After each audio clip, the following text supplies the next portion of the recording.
Good evening, friends. Hello, everyone.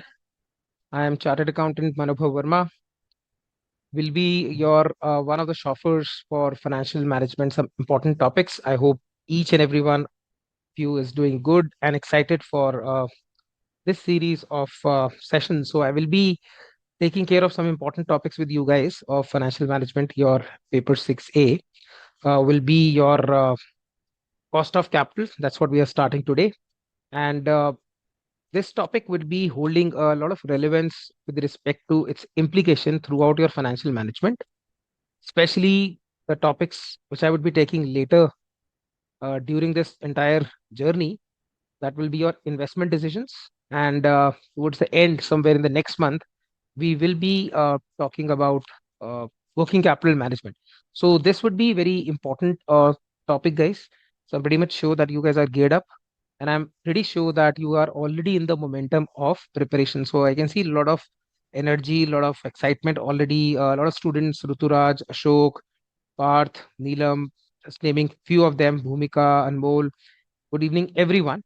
So I could just note few queries related to the previous sessions, I believe, especially from Srirang and I believe Neelam.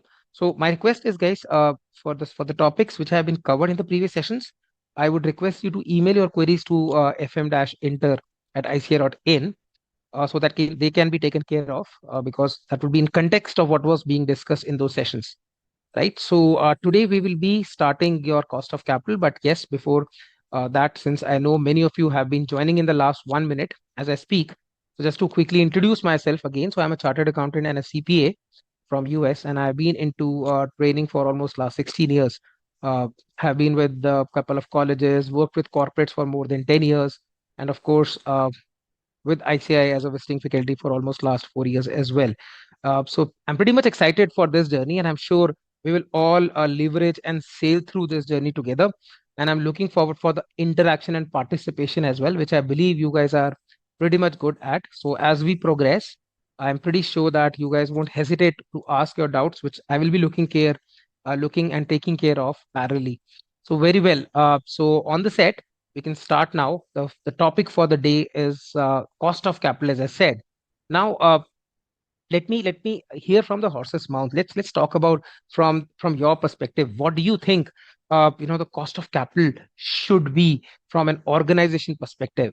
Let's see what are the responses I get in the query box. My question is, what do you think the cost of capital should be from an organization's perspective, guys? Let's see. I'm just quickly waiting for few responses here. Let's see who goes first.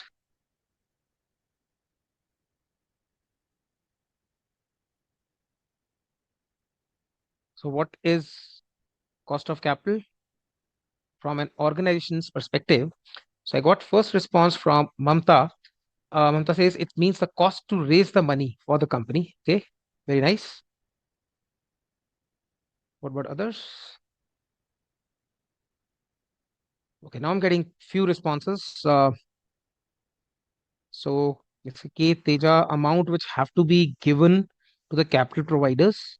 I think that is something very interesting because you are already thinking from capital providers' perspective, and that's very, very crucial here. Kind of expenses to acquire funds. Okay, parts. Sahil says profit. Wow. Ruturaj says cost of capital could be share of equity. Harmisha is straight away, on the objective that okay, being a financial management manager, the reply Harmisha says is as minimum as possible. I would like to keep cost of capital as minimum as possible. Then return expected from the capital. Bharti says interest, dividends coming from Nagabala. Jaspreet says stakeholders' expectations. Perfect. So few students are thinking from capital providers' perspective. And I think that is very, very important when it comes to cost of capital because we are not talking about what company needs to pay, but we are thinking from a perspective of what is the expectation of the capital provider. Neha says cost incurred during raising capital for the money and the expense to raise the money. And then Harmisha again saying cost of capital should be less than return on capital. Very nice. So Neelam, Manish, cost of capital for the organization, valuation of debt, equity. Amazing, guys. I'm very much overwhelmed with the response to my first question itself. I can see more than 50 responses here. For the organization, the cost means uh, return expected by owners or return to be paid to the equity. Suman says what is expected by the lender. Uh, Nityashri saying cost which organization incurs, and same with Amulya as well, incurred to raise the capital. So very nice. I'm just reading few responses, guys, and it's very very interesting. I think I would like to generalize what you guys have said is some of you. So let's generalize now. Uh, Sham Vivek, very well said. Uh, some of you are saying what is the cost incurred by the organization, right? While others are talking about what is the expectation of the capital providers, and that's what I would like to focus on. We look cost of capital from expectations of the source of finance providers, although it will tantamount to mean the same thing. That's what you will be actually expected to pay, right? But why we are thinking from perspective of the stakeholders or the capital providers is because they have an opportunity cost, right? If they were not to provide capital to you, they could have invested somewhere. Think it that way. And hence it's very very important that we are talking about from a perspective of expectations of the capital providers, guys. That's very very nicely said. And as we see here, it's from a perspective of expectations of the providers of capital. Now these providers could be anything, right? Again, I think some of you said about equity, financiers, financial institutions, lenders. Again, it depends on, because my capital structure, of course, that, it could comprise of debt or equity. Hence, so the expectations would differ, right? And again, different sources of finance would bring some nuances attached to them. For example, a tax deductibility from one of the capital providers could be there, but not for others. So we'll discuss each one of them. But there are the most important aspect is here is basically what we're talking about is the expected or the expectations of the providers of the capital. So that means your expectation of the stakeholders comes into the picture. And there are few names we will be using for the cost of capital, guys. Something like cutoff rate, hurdle rate, or minimum rate of return. As I also said, when we are talking about providers of capital, we are linking it because there is an opportunity cost attached for them, because they could have invested this somewhere else. Now, let me remind you again that this cost of capital, whatever we'll be determining, we'll be using in your entire financial management journey, naming for evaluation of investment decisions, which I will be taking care of towards the end of this month. Not even that, even for the short term source of finance, working capital management. So we will be using cost of capital wherever it is required to, because a lot of decisions, right, uh, the financial manager have to take would involve consideration of cost of capital. I'm sure you guys are pretty good at the three decisions which a financial manager would have to take at any point of time, right? I believe financing decisions, investment decisions, and distribution decisions. And when it comes to financing decisions, that's where not only we are talking about the capital structure, but we would like to come up with that capital structure which would actually minimize the cost of capital and hence maximize the shareholders' wealth. I hope you remember when we talk about the objective of a financial manager is no longer profit maximization; it is expanded to wealth maximization. I I'm not sure if any one of you have heard a terminology called jaw, right? We're talking about jaw here. Now, from a corporate standpoint, now I'm sharing a terminology which is used in the industry. From a corporate standpoint, most of the organizations in their financial planning stages, they consider jaw as a upper jaw as a revenue, lower jaw as a cost. So wider the jaw, the wealth is maximized. And in this case, we are talking about the lower side. We are talking about the cost. We want cost to be minimized. But can we actually minimize the cost? May not be. We can at least decide that balance of capital structure, which gives us the minimum cost of capital. So, how we will be taking through this entire journey of cost of capital between today and a session on Saturday, I believe. is that we will be focusing on cost of capital of different components of capital structure, and then we will be discussing something called as a weighted average cost of capital, so that the organization can come up to a point where they can decide, okay, which is the that combination which can give us the minimum cost of capital from a weighted average perspective. Yes, definitely, as I said, this would be very, very useful in our subsequent topics: evaluation of investment options, financing decisions, and of course your working capital management as well. Because when we talk about the sources of finance, of course, short-term source of finance becomes very, very important here. So we'll talk about aspects like best credit policy and so on. Ashok is asking me the chapter number. Ashok, we are talking about the cost of capital, right? So the chapter name is cost of capital, which we are discussing, right?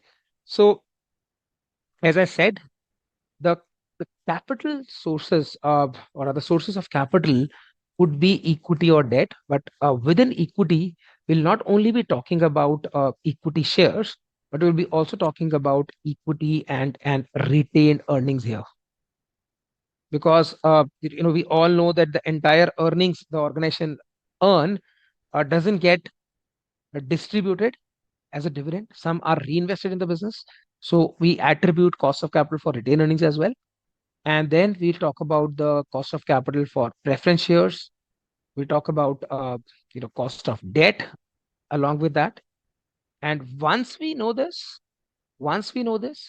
we will be able to allocate weights to these individual cost of capital, and we can arrive at something called as a weighted average cost of capital. Now, the idea is that you may have an option of different possibilities, different combinations. Let's say we are talking about you know let's say a 2 crores of debt versus 2 crores of equity, or we go for a 3 crores of debt and 1 crores of equity. We all have seen debt equity ratios and parameters like that, the risk attached to that. That's okay. Those are the aspects which also be considered along with the cost of capital. So there is a question from Srinivasan: if creditors and short-term borrowings are source of capital, why these costs are not added to the cost of capital? Very, very nice. Srinivasan, I believe what you understand is there is something called as a long-term source of capital and there is a short-term source of capital, right? Long-term source of capital is what which stays invested in the business, whereas the short-term source of capital is gets revolved in the business as part of the working capital, which is not only current liabilities but also current assets. So you get the collection, you get the short-term liabilities paid off. It's for the operating cycle purposes, and that we will be discussing in working capital management. That's a very, very good question though. But you should also appreciate that since we are talking about for short term, the financing element doesn't come into the picture, right? So when you talk about a capital which stays invested for the long term, that's where we will be talking about the cost of capital. I hope you are clear on that, right? Everyone clear, guys? Any questions so far? Everyone doing good? Everyone pretty much excited for going into or doing some deep dive into each aspect of cost of capital. We start with the long term debt first, understand the cost here. Question from Niteshri: what is the cost in the case of retained earnings? Niteshri, we will be discussing that. We'll be discussing that probably towards the end of the today's session itself. We'll be talking about again, as I said, Nitesh, you agree, I believe, that we are talking about cost of capital from expectations of the capital provider's perspective. Now, when we talk about from expectations, think from equity investors who are not getting entire profits as distributed as dividends. So their reinvested earnings is something we will be considering for the purposes of cost of capital. And generally, we may take it same as retained earnings, different as same as cost of equity, different as cost of equity, but we will discuss at that particular point in time. Suman says short-term credit is taken into account for operating profit. Yeah, so Suman, yes, we will be considering the working capital policies also. There could be different policies in terms of providing the short term credit, but not in this session. We will be talking about that in working capital management, right? uh, then we talk about another question coming in. Bharti says we calculate cost of capital in long term. Uh, I will not say in long term. We are talking about cost of capital for the capital that stays invested in an organization for a longer term, right? So, because these are long term decisions, right? We are talking about raising of finance. So, that is why we are saying that, okay, it's more or less considered for the cost of capital in terms of the perspective of long term sources. However, we will be using this cost of capital in evaluating some operating decisions, as I said, like working capital management. We will have something called as a receivables management. We will discuss how the cost of capital would be used for evaluating certain policies, certain credit policies. uh, Question from Srinivasan, valuation of, yes. I would not say stressed. Why would you say in the case of valuation of the companies would be stressed? No, I would not agree with that.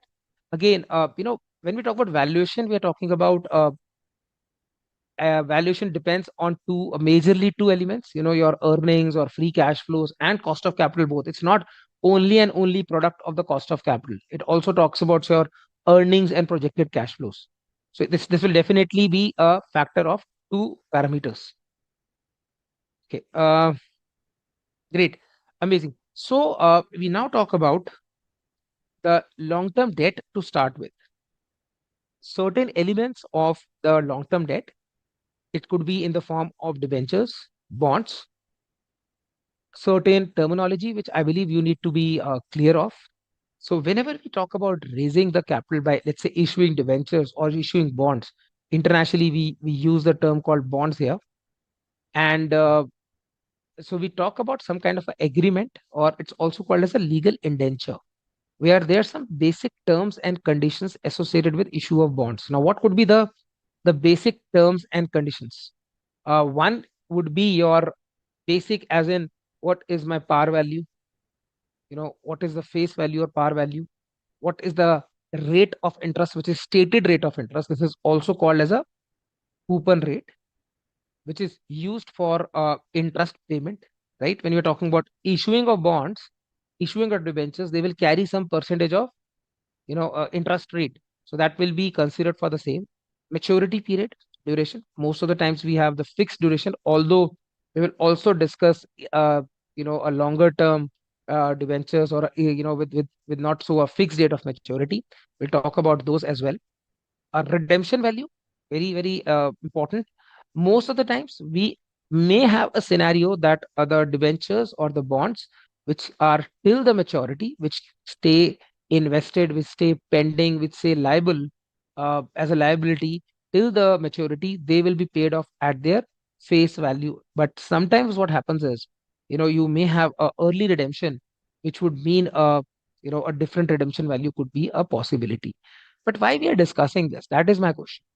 We might need all or some of these elements in consideration of cost of debt, guys. The most important aspect. Okay, before that, I have a question from Kokinti. That is, what is indenture? As I said, indenture is nothing but agreement, a legal binding agreement which will have terms and conditions. What is the stated rate of bond, what is the face value, what will be the maturity period, what will be the interest payout, will it be the annual, or it will be quarterly, or it will be half yearly. All those things are mentioned in the agreement or indenture. Now, the last point on this particular slide is something called as a tax shield. Now let's see who will tell me what do you mean by tax shield, guys. Tax shield, what do you mean by the term shield? Let's see who answers this.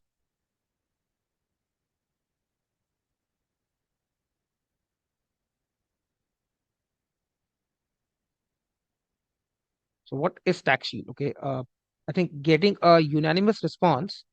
Everyone is saying me it's tax savings,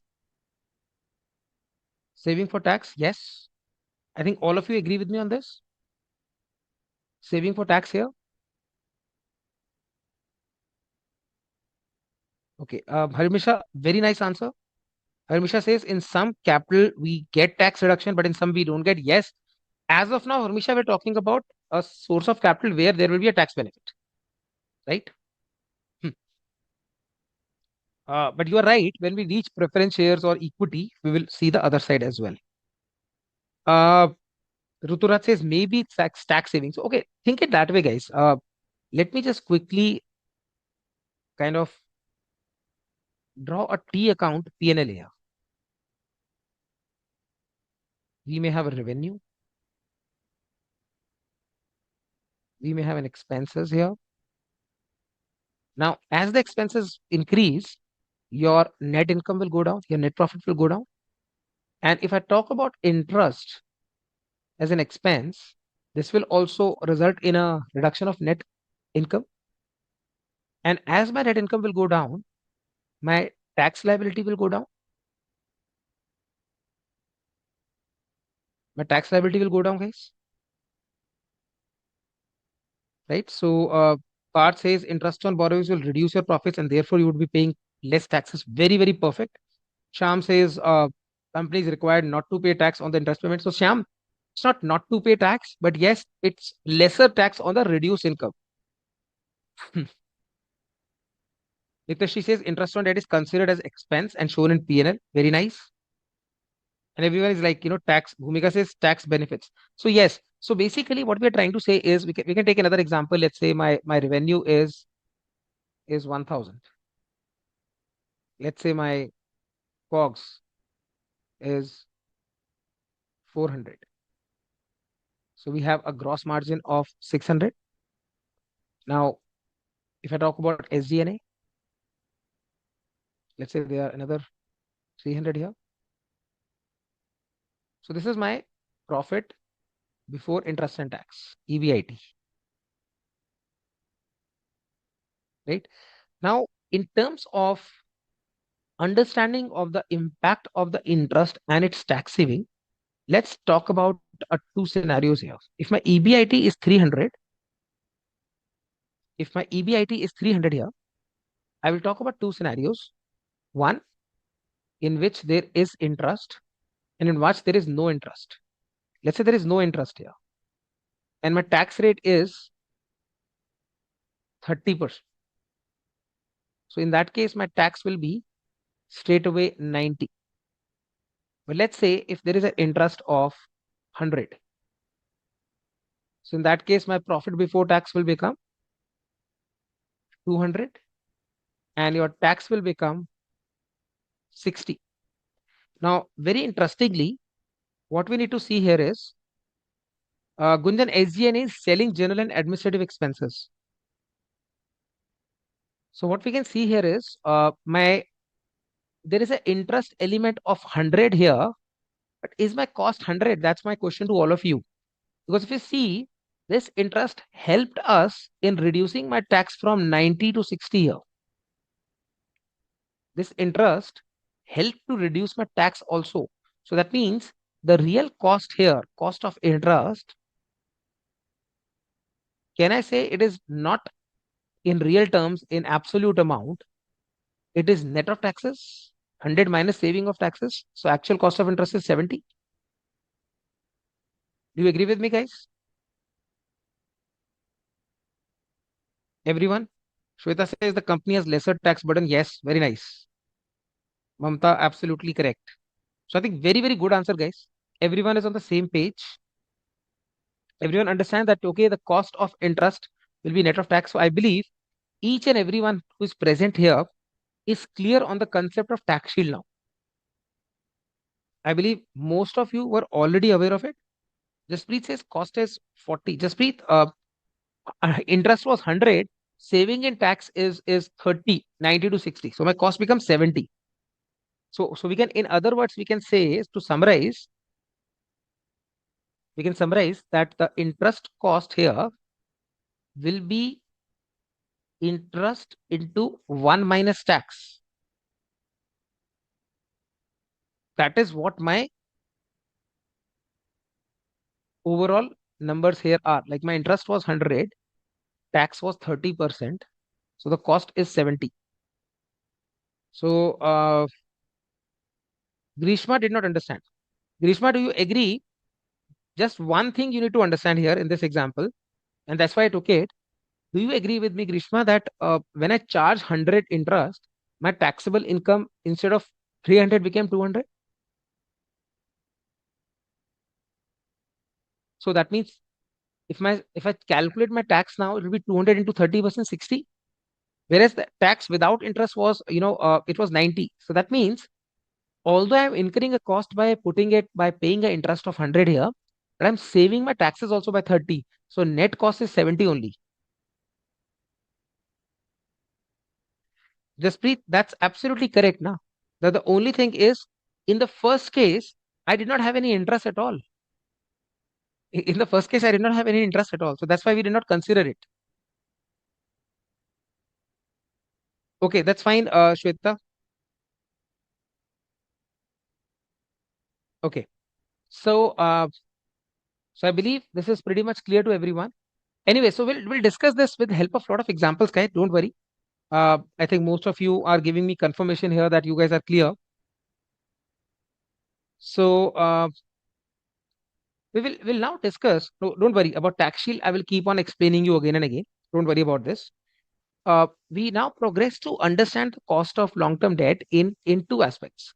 A, we'll be talking about cost of irredeemable debentures, where generally the debentures are, liable, kind of outstanding during the company's lifetime, and we'll also talk about redeemable debentures. Now, most of the times you may have bonds or debentures as redeemable, like fixed maturity period. Very rarely you may have a irredeemable option as well. But since we have both the possibilities, we are discussing both the aspects. So first we talk about irredeemable debentures, which is with respect to the debentures which are not redeemable during company's lifetime. Here, the cost of debt is interest into 1 minus tax. This is what I was talking about on the last slide as a tax shield upon net proceeds. Upon net proceeds. Yes, Gunjan, you can assume that right now it's a different nomenclature, bond and debentures. Now, I would like to show you one thing. When we calculate the cost of capital, guys, there are a lot of factors we need to consider. Just going for the very, very first slide. You look at the last line here. When we calculate the cost of capital, we are considering some factors like initial amount received, outflows of interest, dividend, maturity, and any related tax benefits. So, what we're trying to say here is, in terms of the consideration of the amount received, net proceeds, it's very important that we all understand this aspect. Like what happens is, sometimes there could be some expenses at the time of issue of debentures, like some kind of a brokerage cost, some kind of a commission. So let's say we talk about a debenture of 100, but because of the brokerage cost, which is 1%, and we say that these are 8% debenture. That means 8% in the interest rate. Now you would assume that okay, interest is definitely 8 into 100 here, 8% into 100, that is 8. And let's say there are tax of 30% again. So we'll say that my cost seems to be 8 into 1 minus t. That is around 5.6. But this cost is absolute number. In terms of percentage, how would you consider this? So 5.6 is incurring on 100 or 99, guys? Let me see. Yes, Nina, that's what I'm saying. This is absolutely like not common now. It says about the company laws, restriction on the irredeemable debentures. And that's why I say the common approach is the redeemable, but we are just studying both. Okay. So everyone agreeing here, if this is a 8% debenture, so we are looking at a 5.6 upon 99 and not 100, right? What we can do is, so basically what I'm trying to explain here is what is net proceeds. Net proceeds is the amount which you may be receiving in the case of new issue, which could be less than the face value here, right? Srinivasan, I've already answered that this is not so common. We are talking about irredeemable, let's say we are talking about the current market price, or in the case of existing debt which had been issued in the past. So we need to know the both, right? Okay. So a little bit of a confusion in terms of net proceed. Couple of students were talking about 100. We will not use, Vivek will not use face value. We will, it depends on, are we talking about the cost of existing debt, or are we talking about the cost of a new debt here? So if we are talking about cost of new issue, then what we are discussing here is, in the case of cost of new issue here, that means there could be some cost, kind of flotation cost, issue cost, that will be reducing my net proceeds. That will be reducing my net proceeds. And that's why we are using 99 in my example, right?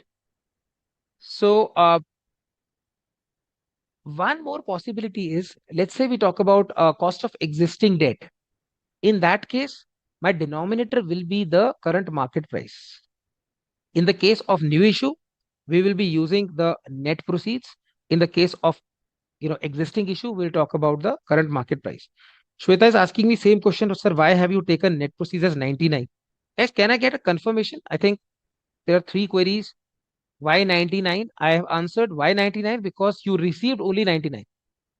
It was 100, but there is a brokerage, like there is a flotation cost of 1%. So 100 minus 1, 99. Clear now? I'm repeating that so that everyone is clear.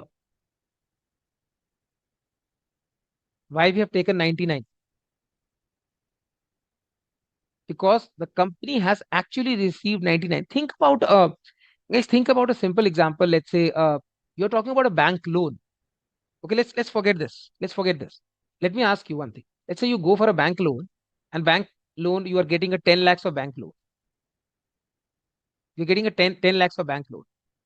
One of the conditions of the bank loan is that you have to always keep a minimum balance, a minimum balance in that bank loan or overdraft, whatever the form is, a minimum balance of 20,000.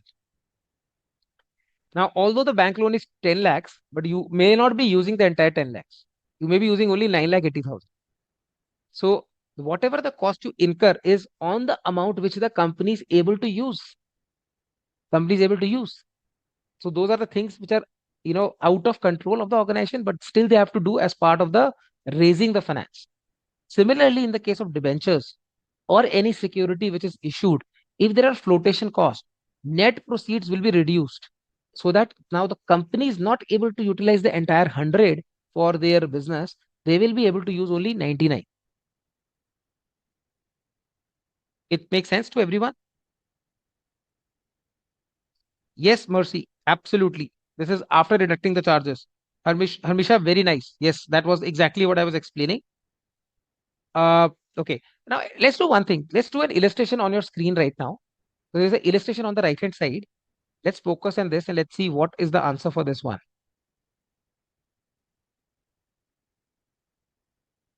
Anmol is asking me same question again. Anmol, what is the doubt? Anmol is saying me, sir, why we are dividing it by net proceeds? What is the logic? Anmol, that's what I'm doing for the last few minutes. Logic is that company is only utilizing the net proceeds, not the face value. It could be possible that net proceeds is same as face value in case there are no flotation costs, but there is highly likely that there are some flotation costs.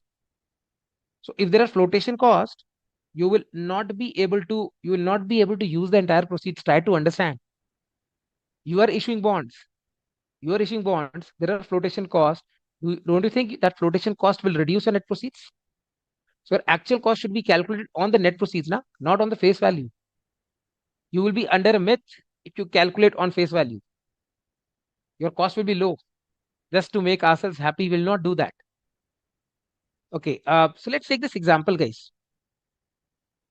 5 years ago, Chandi Limited issued 12% irredeemable debentures at 103. That is 3 rupees premium here.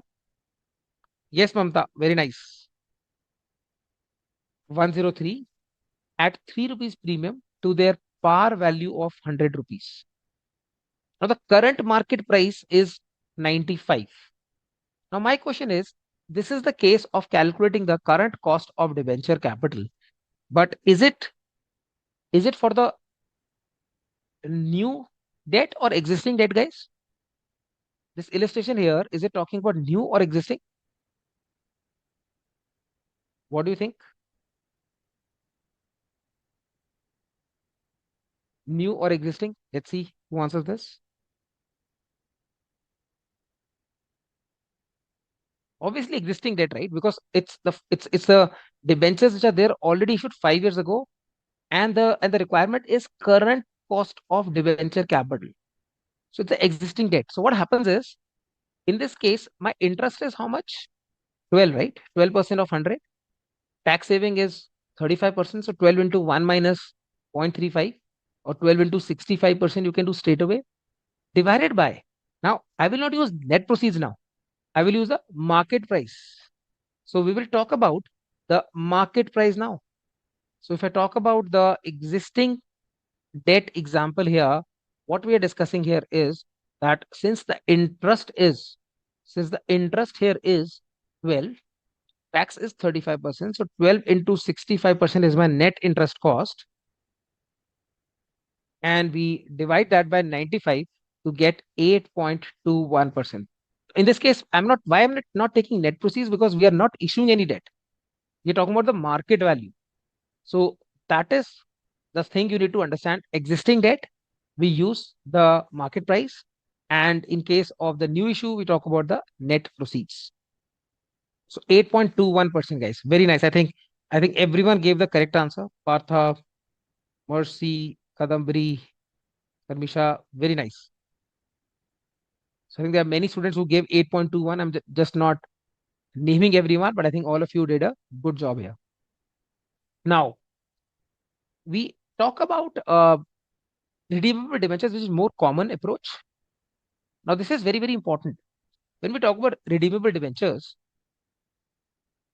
they are we're talking about a way of calculating the cost of redeemable debentures by multiple ways. This one is around approximation method. Uh, we will also talk about another method like a yield method later on. But what are these redeemable debentures? They may have a fixed maturity date, so they can be redeemed either at a maturity date or even at an earlier stage as well. Now, most of the times, as we discussed, interest is a tax deductible expense. Very rarely, depending on the tax laws, in case a discount or premium on debenture could also be tax deductible, could be rarely. We will see both the scenarios. Mansi, yes. Mansi has a question. In net proceeds, premium amount is also included. So whatever you're receiving, let's say if you issued a 103 less the brokerage cost, that will be a net cost, right? Okay. Now we talk about, guys, this one. And I think your question will be answered now, Mansi, in this formula as well. So generally, we have interest as tax deductible. I want everyone to focus on this formula in two parts. Now, the first part is your cost we already discussed is interest minus interest into 1 minus tax. I think everyone is clear on that part. Everyone is clear on that part, guys. We talk about interest into 1 minus tax, tax shield. Everyone understood? What I want to explain you is that there are two possibilities rather. A, that initially you are issuing a bond or a debenture at a premium or discount, and later you are repaying it at face value. Or it could be also a possibility that, whatever your net proceeds are, you may be redeeming it earlier than its maturity, redeeming at more or less value. So it could be any possibility. What I'm trying to say here is that in case, just think logically, whatever is at the time of issue, the net proceeds we would have got, and whatever is my value that will be redeemed, we can also call it as a redemption value. If these two are not same, if these two are not same, let's say redemption value is higher than net proceeds. Let's say the redemption value is higher than net proceeds. Do you agree that that should also be the cost of issuing the debt? Yes or no? If redemption value is higher than net proceeds, do you agree? Guys, what do you think? My question is, if redemption value is higher than net proceeds, that means you are paying more than what you got. That's also cost to the company. It could be vice versa also though. But everyone making sense on that? I would not say, Harbisha, it's not like future expense. It's an expense we would like to spread over the life of the bond. That's what we are doing. So if you see, what we are doing is apart from the interest net of tax, we are adding another component here, which is redemption value minus net proceeds upon N. N is the remaining life of debentures. That means that additional cost, we are spreading over the life of the debenture, over the life of the debenture. And in the denominator, we are not using only net proceeds this time, we are using average. See, because you would have got net proceeds at the end of the life, you would be paying the redemption value. So that's the average amount that would have been outstanding during the tenure of the bond. So we are using in denominator average redemption value plus net proceeds divided by 2. Guys, my expectation is that we are looking at understanding of these formulas, right? Everyone can see, read these texts in the study module, but it's important that while we are discussing here, you understand what is the logic, what is the rationale. I hope that makes sense. So the formula for redeemable debentures using approximation method revolves around two types of cost. One is interest net of tax. Second, if there is a difference between redemption value and net proceeds, that is also spread through the life of the bond or debenture or remaining life. Everything is same, right? Net proceeds definition would be same if you're talking about net new issue, we're talking about net proceeds. If you're talking about current, your existing debt, we're talking about current market price, right? Janice, I already said that it's vice versa also. That hypothetically, let's say if net proceed is higher than redemption value, so Janice, it will be a good thing for company, right? So your cost may come down.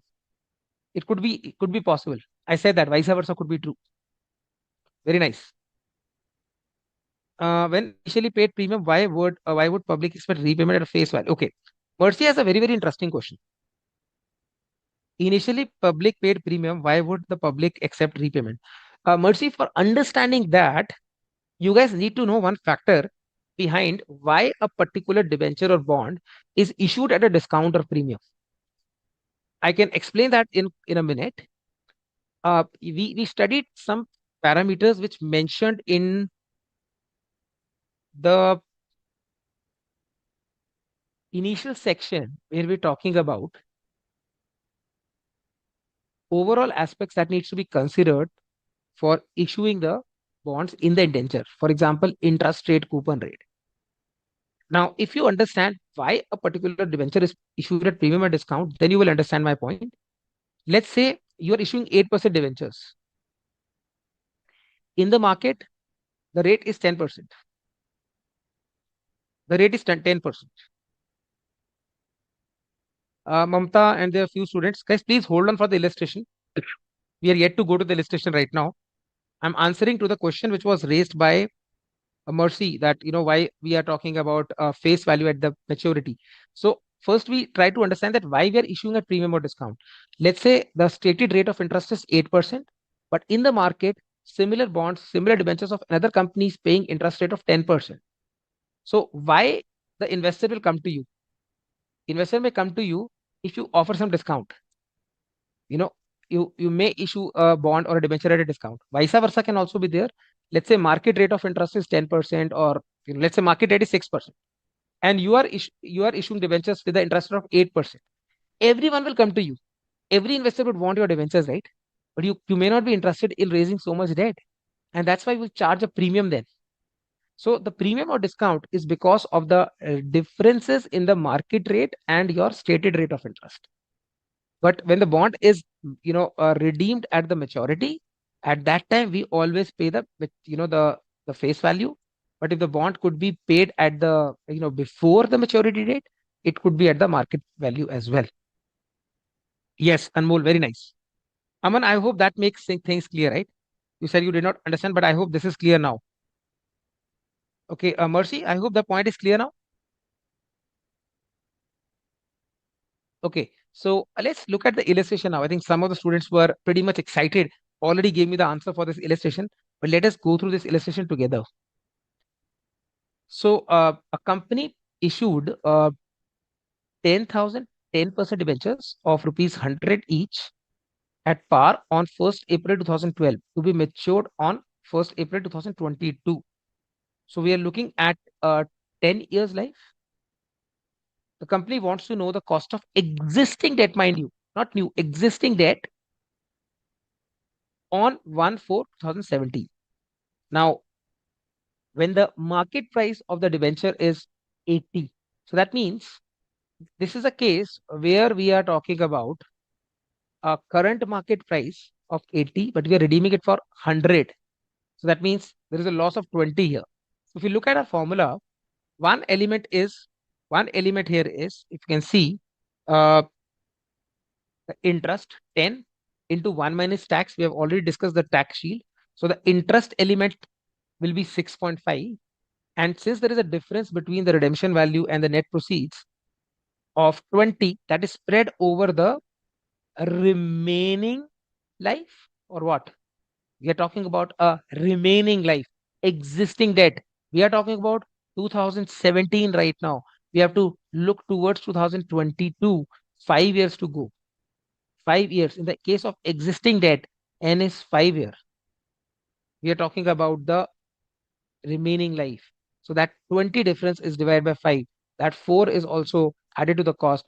And in the denominator I explained, we take an average of the redemption value and net proceeds, which gives us 11.67%. Very nicely answered by some of the students already before discussing the illustration. Uh, Harshita had a question. Why would company want to redeem debentures at value less than the issue price? I would not put it that way. Harshita, it could be a scenario where we may have issued at a premium, which I just explained the difference between the interest rates, and at maturity, we are repaying it at their face value. At maturity, you will always pay it at a face value. But when you are redeeming a particular bond or debenture before maturity, then it may be redeemed at a market price. So please try to understand this is not always the case. Uh, Srinivasan, no, not riskiness, na. Premium or discount because of the interest rate what you are offering and what is the market rate of interest on similar bonds or debentures. If those two interest rates are different, then it will be discount or premium. If your interest is higher, you will issue at premium. If your interest rate is lower, you will have to offer a discount. Okay, Jaspreet has a very, very interesting question. I think, sir, when investors think this company has growth, they are ready to pay for purchasing it in the premium. So why? So Jaspreet, exactly that's what my question is. Why? Why are you saying that it may be at growth? Because they may be offering you some better. And as a bond holder, most of the times it is the interest rate that will excite you. You're absolutely correct, but just that we want to understand the technical aspect of it. Very nice, Jaspreet. Okay, so guys, I hope both the types of formulas in terms of calculating the cost of debt is clear to everyone. Not only irredeemable debt, but also the redeemable debt. But as I said, this is an approximation method. Now, of late, for practical purposes also, and your examination perspective also, the other method, which is a YTM method, you know, uh, we talk about as a yield to maturity method, is very much tested. So let's now everyone focus on that as well. Before that, there was a question from Mamta. Sir, please once tell me the remaining period. Yes, I told that, Mamta, 2017 to 2022. If you see, I've already mentioned before below the illustration. That's correct. Hanmisha had when discounter premium is tax deductible. Okay, good. Hanmisha, thanks for reminding me that. I almost missed out that case. Okay, I'm not worrying about the answer, but a concept I would like to talk about, which could be rare possibility, but at least if there is in the exam, please take care of that. In case, apart from the interest, there is a premium or discount which is also tax deductible. If that is the possibility, then if you see the formula, that tax shield is on both, not only on interest, but also premium and discount. That's the only difference in the formula. In that case, your tax sheet will be on both the aspects. The difference on the interest is the tax shield, and also the difference between the redemption value and the net proceeds also. So that's the only difference in the formula. Rest of the formula same, retain same. Thanks for that, Harmisha. Okay, guys. Now I would like to focus on a very, very important aspect. As I said, this is something which is very much, common and frequently tested scenario. We talk about the cost of redeemable debentures using YTM. And now we talk about the YTM. What we also need to understand is uh, the yield to maturity, right? Now, in a concept of something called IRR, internal rate of return, which we also will discuss the same in investment decisions, but I will give you a little bit of an idea today. Uh, okay, there was one more question as I spoke. Issue price is 100. Why did you take it as a redeemable value? So you're talking about, give me a quick second.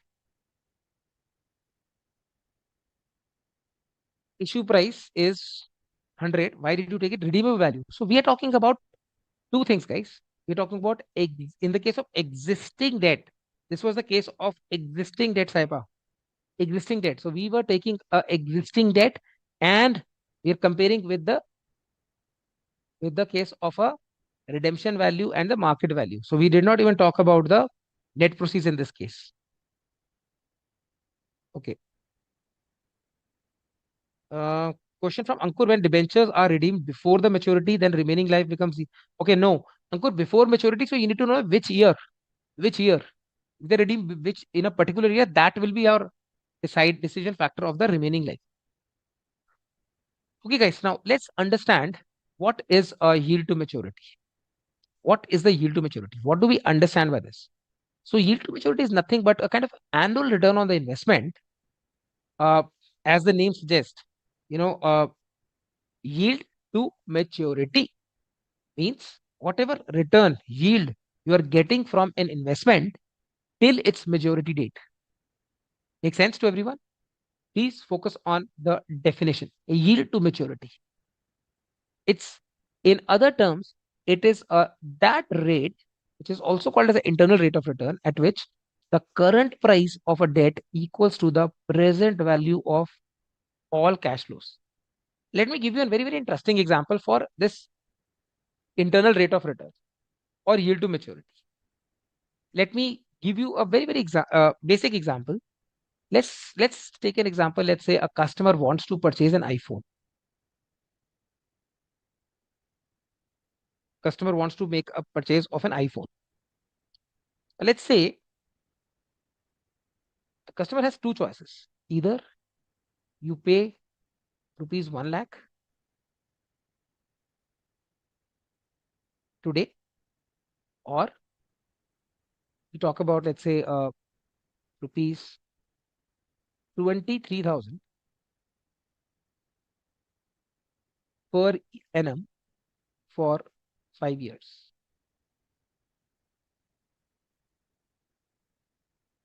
If customer is a smart customer who understands the financial management concepts very, very carefully, do you all agree with me that this situation seems to be at par? As in,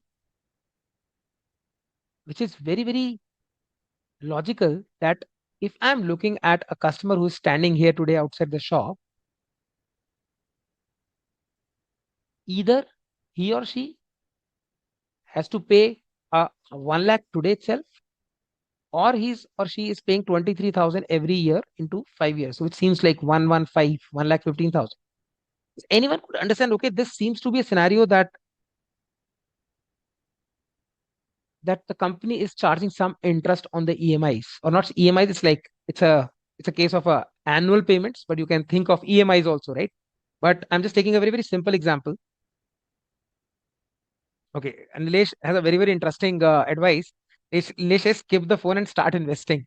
You know, Nilesh, I'm trying to put a point here is that, can I say the YTM, the YTM is that rate of return at which the 23,000 for 5 years becomes 1 lakh today? Does everyone agree with me? That yield to maturity means that rate at which the 23,000 for the next 5 years becomes 1 lakh today. What do you think? Everyone agree with me? So either I pay an amount today which doesn't carry any interest cost, or I'm paying an installment which is deemed to carrying some interest cost. So I am talking about a scenario where at a particular interest rate, the present value of the future 23,000 amounts for 5 years gives me 1 lakh today. This is a concept of IRR, internal rate of return, which we will be discussing very much in detail, though, when we talk about investment decisions. That I believe that happens to be towards the end of this month, right? But anyways, by that time, since you would have done this concept, it will help you. So in the context of redeemable debentures, uh, how it is relevant? Suman asking me here, EMI option is cheaper as very low. Suman, I'm not even asking you guys to carry the interest rate here.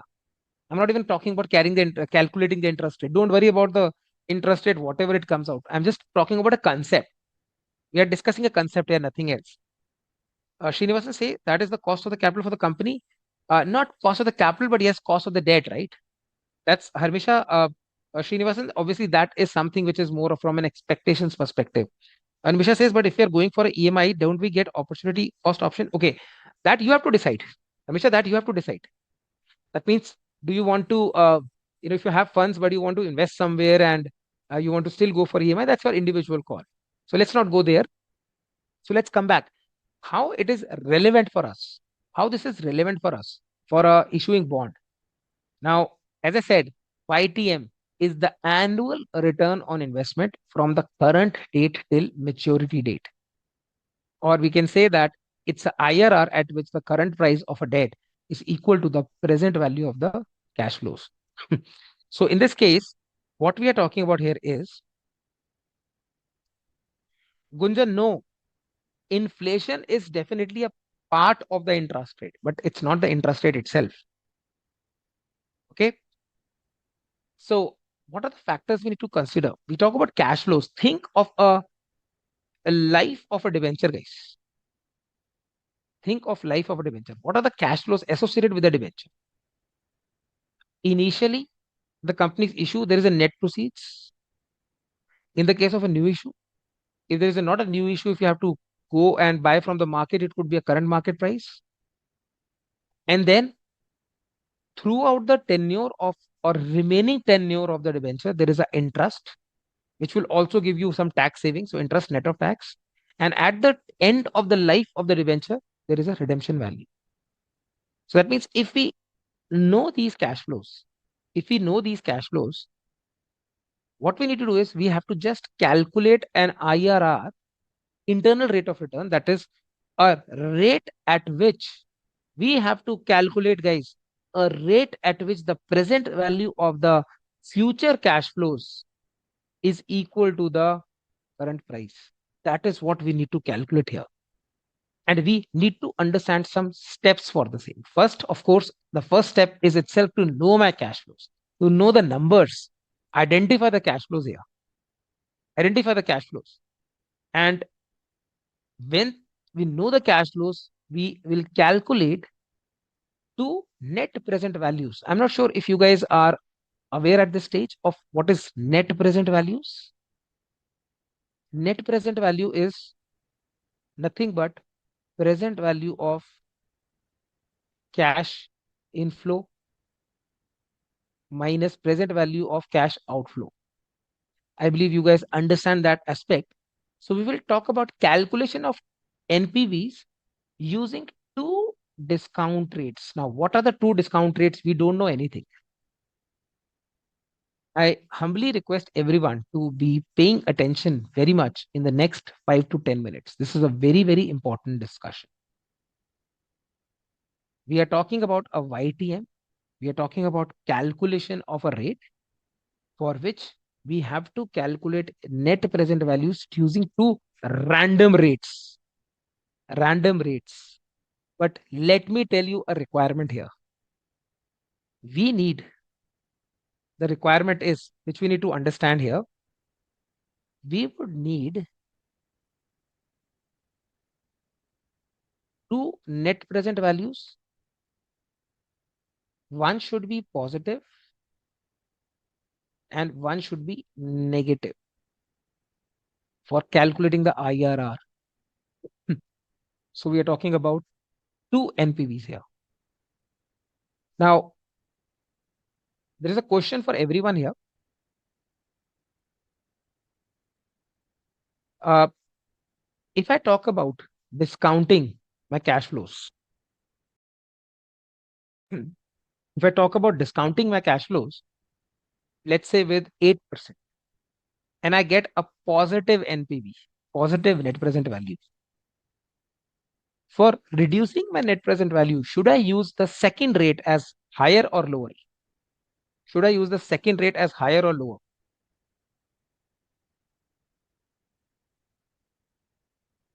The first random rate I took as 8%, it gave me a positive NPV, positive net present value. The second random rate, should it be a higher or lower than 8%? What do you think, guys? This is an interesting question, though. I think I'm getting maximum response as higher. That's really, really fantabulous. Because you guys understand that means, it means if you are giving me this answer, that means the janta here, the students here understand that when we talk about calculating the present value, we multiply the cash flow into 1 upon 1 plus R. That's the way of discounting things. That's the way of discounting. So if I want to reduce my discounted value, because I am multiplying this by 1 upon 1 plus R, for a lower NPV, I will have to increase the rate. If I got the first NPV as negative, then I will reduce, I will lower down my rate. Do not worry. If you're not 100% sure, I think some of you are saying 100% confident is higher. Some of you are saying, I think higher. Do not worry. Let's try to look at an example for this. And we'll work around this together, guys. Don't worry. Okay. Very nice. Guys, absolutely correct. I think everyone, I can't see a different answer. Everyone is absolutely perfectly correct. So let's look at this example together. A company issued a 10,000 10% debentures at 100 each on 1st April 2013 here. And we are looking at to be matured on 1st April 2018. The company wants to know the current cost of its existing debt, and the market price of the debenture is given as 80. Compute the cost of existing debentures assuming 35% as the tax rate. Now we have to identify the cash flows first. So in this case, we are calculating the cost of existing debentures. So there is no concept of net proceeds, but we need to know the current market price is 80. We know the redemption value is 100. And since we are looking at 10% debentures, interest is 10. But since we get a tax benefit of 35%, so my net interest outflow will be 6.5.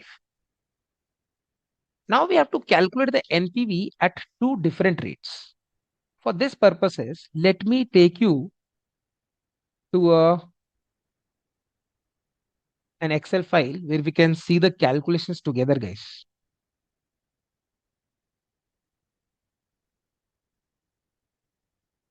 Guys, let me know once you guys can see my screen. Everyone can see my screen right now?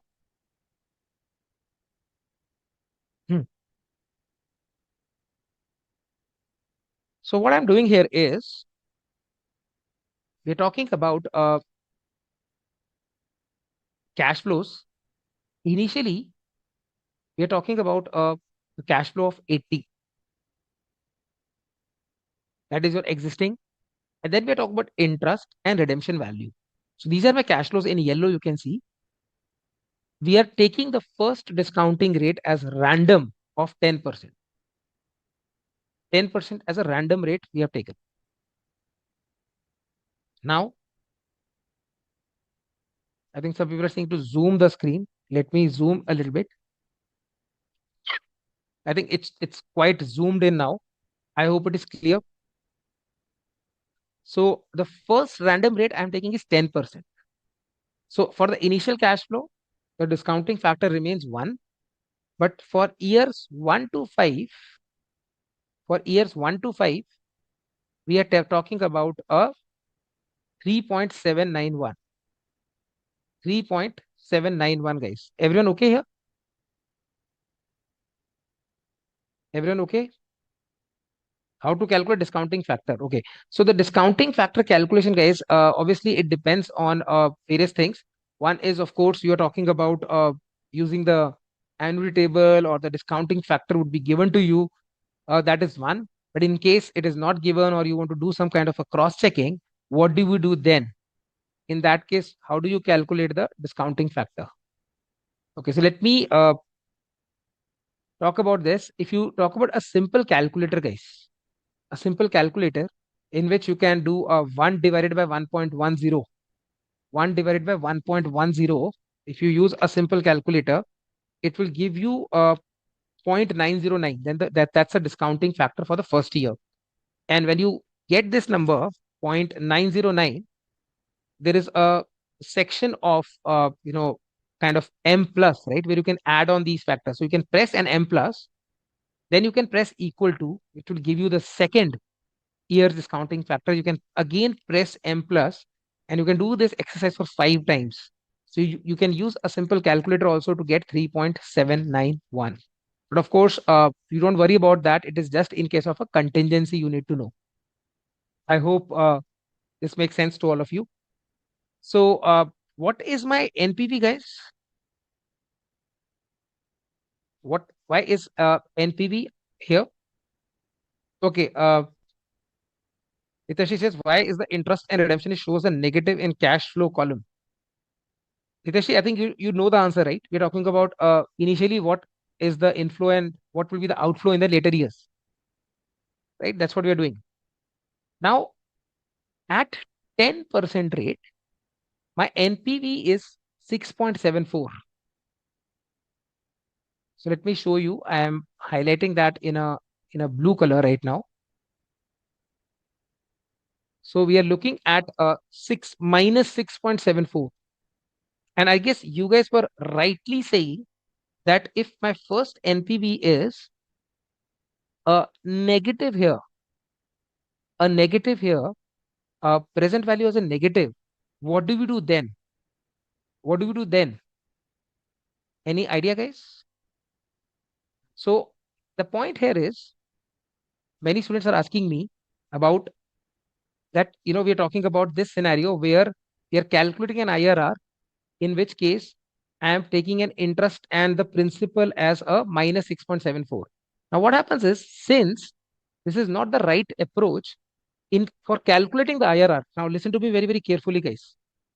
In for calculating the IRR, what we need to do is, initially, and this is something we'll be doing in investing, cash flow from investing activities. When we talk about the investment decisions, we will be discussing in capital budgeting that initially we have an outflow and later on we have an inflow. So what we will do is, Nityashi, this is exactly to your point. What we'll be doing is, we will be swapping the signs now. We'll be swapping the signs. That means initially my value becomes minus 80. So if I talk about a conversion factor, if I talk about a conversion factor, I will convert my initial cash flow into a positive number. So that's what we are doing here. So give me a second.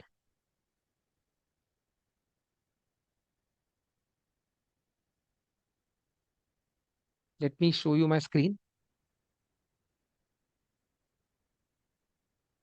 So what we have done is we are kind of swapping the the signs for calculating the present value, because this is something we will be discussing in investment decisions, that for calculating the IRR, my initial cash flow has to be an cash outflow, and then we are talking about inflow. Now basically we are thinking from an expectation of investor perspective, you can say, because this is cost of capital. Cost of capital is being calculated based on the investor's expectation, and that's why for him it will be an initial outflow, and later on the investor will be getting the interest and the maturity value. So that minus 6.74 becomes a positive 6.74. This is a very important step you guys need to know. So that means although my cash flow from a company's perspective is initially a positive and later on it's an outflow, but for calculating the present value, we will swap the signs, guys. This is a very, very important step. I hope each and every one of you understand this note. Why we are doing this? Everyone clear on this, guys? Any doubts? For calculating, we are doing this because we are thinking from an expectations of the investor perspective. Everyone clear on this? So if my initial rate is 10%, and now I've swapped the signs, we are talking about a positive 6.74 as a NPV. Now I'm calculating the NPV at 15%. So first we took 10%, which gave me a 6.74. Now I am taking a higher rate of 15% here. Higher rate of 15%. I'm sure some of you got a little bit tricked what I did with the signs, right? Harmisha and Gunjan. Yes. So when we started cost of capital, we were talking about from an expectation perspective. Yes or no? We were talking from expectations perspective. Yes or no? Expectation of investors. So for investor, it will be an initial outflow and later on it will be a inflow. And we are calculating an IRR, yield to maturity, for the investor. So that's why what we have done is, for calculating an IRR, this is something you guys will also do in investment decisions. Capital budgeting, we will talk about this. For calculating IRR, we will talk about initial outflow and later on inflows. This is because the point is IRR is that rate at which the initial value is equivalent to the future present value of the future inflows. Make sense? I hope Harmisha, Nilesh, everyone is clear on this. Now, since I got a positive NPV of 6.74, we are now calculating NPV at a higher rate, 15%, which gives me a negative NPV of minus 8.51. This satisfies my condition though. We needed one positive NPV and one negative NPV. Let me go back. Let me go back. We had two steps till now.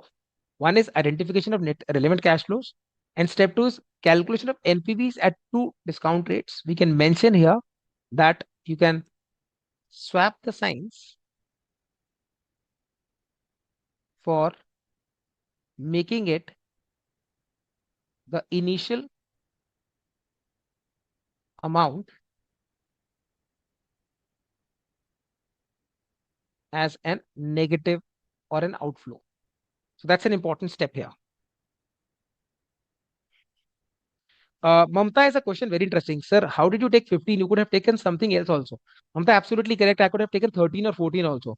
The only thing is I would need a negative NPV. So if you take 13 and you're getting negative NPV, I'm okay with that. 15 is just an example, a random rate. Okay, everyone clear now? Now, once we get the two NPVs, how do we calculate? How do we calculate IRR here? So this is a formula you need to know. Will be exactly the same formula you guys will be using in investment decisions also. In capital budgeting also, we'll be learning the same formula. IRR is equal to lower rate. L means lower rate plus NPV at a lower rate upon difference between the two NPVs multiplied by the difference between the rates itself. This is a formula which you guys need to know, guys. The calculation of IRR. This is after you calculate two NPs, one positive and one negative. Make sure we do that. I hope students who are a little confused is very much clear on the signage part. Srinivasan, this is the only way for calculating IRR. Another version where you could actually get an exact rate, we'll be discussing in investment decisions. Suman, I think my advice would be to go as per the requirement of the question. If they're asking you for YTM method, because you would have all other questions also to attempt, right? Time management is the key. Most of the times you may have a requirement of a YTM only. But in case they're asking you the approximation and they're not talking about YTM, then you can use the other method as well. But don't start calculating both the methods unless and until it is asked by the question. Shobha says, please repeat. So guys, again, I'm repeating the formula for IRR, lower rate plus NPV of the lower rate upon the difference between the two NPVs, multiply the difference of rates as H minus L. H means higher rate, L means lower rate. But I have a question to all of you. My question is, can you tell me the denominator here is, can the denominator be negative or it will be always a positive? That is the question. Can the denominator be negative or it will be always positive? Sahil has an interesting question. If NPV, both NPV are minus. Sahil, then you are going slightly wrong. If the first NPV is minus now, then you have to lower the other, you have to check the lower rate. Second rate as a lower rate. And if then also NPV is minus, you have to select another lower rate. And that's why I took a wider range, 10 and 15. Thanks, Sahil, for asking that question though. Okay, so I was asking this question, guys. Denominator of this formula, what do you think? Will it be always positive or can be negative also? Pruduman says it can be negative. Okay, let me answer this way. What will be a higher NPV? NPV at lower rate or NPV at a higher rate? I think what we calculated is NPV at lower rate will be a positive one. NPV at higher rate will be a negative one. So if you see the denominator, positive minus a negative number, it will become automatically addition. So it will always be positive. It will always be positive. Saipa, it will always be positive because NPV at lower rate has to be a positive one. So positive minus negative becomes a positive number always. So like you can see in this case what happened, right? In this case what happens? What is my lower rate? 10. What is my NPV here? 6.74 at 10%. And denominator by we say 6.74 minus in the bracket minus 8.51 multiplied by 15 minus 10. So that's what we are doing. Based on this, it will always be positive. So we are getting a 12.21.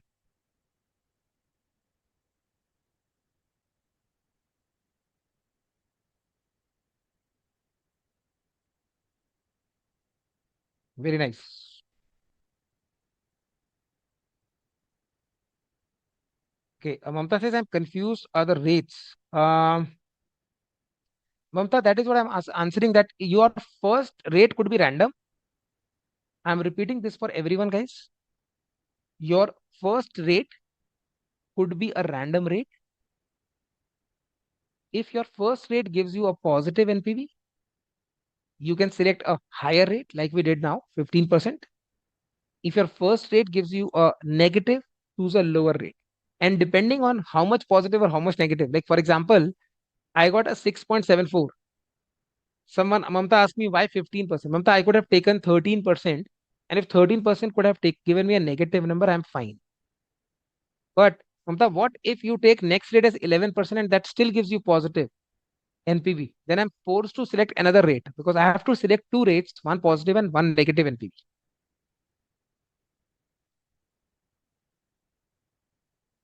Bhumika, that's okay. You can do anything you want. You can do the hit and try later on other questions. This is absolutely fine. No worries. Okay, perfect. So, guys, I see a time factor also now when we talk about the present value of money or time value of money. We just have one more aspect to be discussed in a long-term debt. That's a value of the bond that is repaid, and also a cost of convertible debentures. Actually, two things. But I'm thinking that the time being as a 7:20 right now. So let's take a quick, you know, 5-10 minutes break, and we can probably jump onto the other aspects also once we are back. I think good to have a break right now, and I think we continue. We hope to have the same energy after the break here. See you, shortly after the break.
Okay, so welcome back, guys. After the break, I assume we continue the same energy and the flow.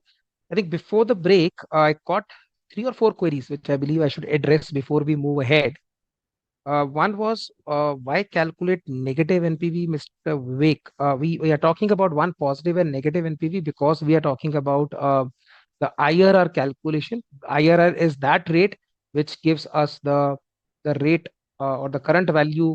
Uh, the current value, the rate at which the future cash flows discounting gives you the current value. That's the IRR, and that's why we are talking about the rate between the two values, one which would give you a positive outcome in terms of NPV and one which could give a negative value.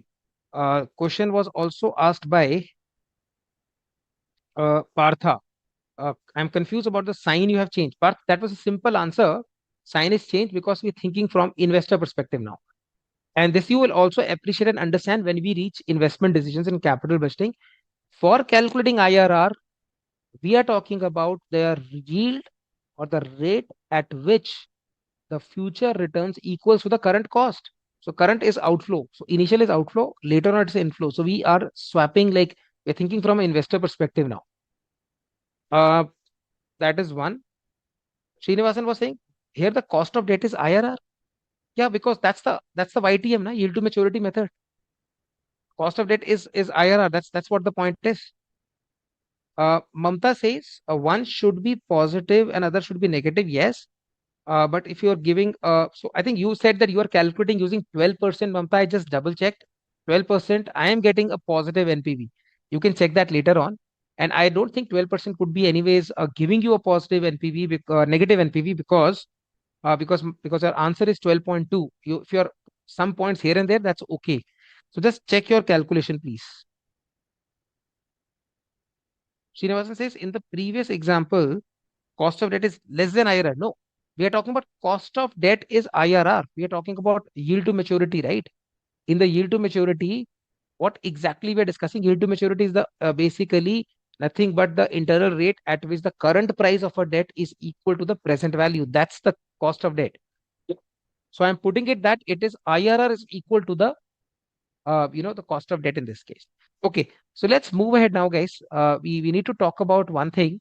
Sometimes what happens is there could be certain debentures or bonds that are redeemed in installments. And when I say installments, what we are talking about is you know the principal amount is repaid every year rather than at a maturity. So let's say we are talking about a bond of 5,000 and we are repaying 1,000 every year.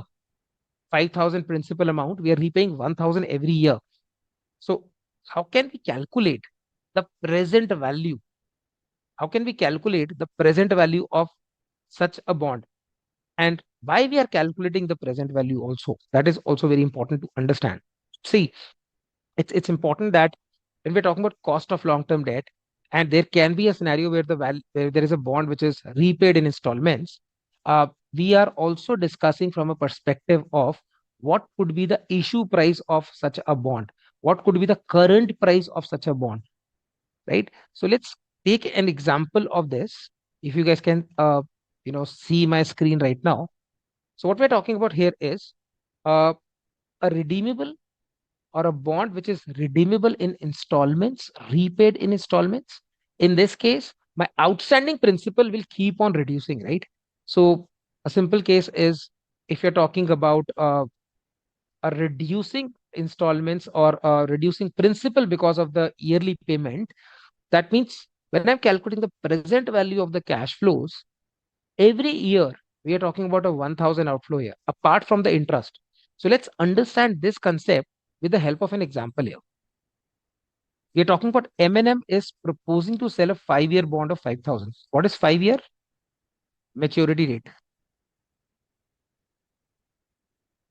At 8% rate of interest. So we are not calculating cost of capital in this case. 8% rate is given to us. Bond amount will be amortized equally over its life. That means it's not that after 5 years we are repaying the entire 5,000, but we're talking every year we are repaying 1,000. The word is equally. Calculate the bond's present value for an investor if he expects minimum rate of 6%. Now, My question is, what is cost of capital in this case? 8% or 6%? Let's ignore the tax impact as of now.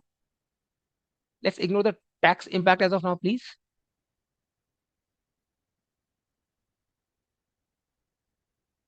8% or 6%, guys? What is cost of debt based on what is given to us?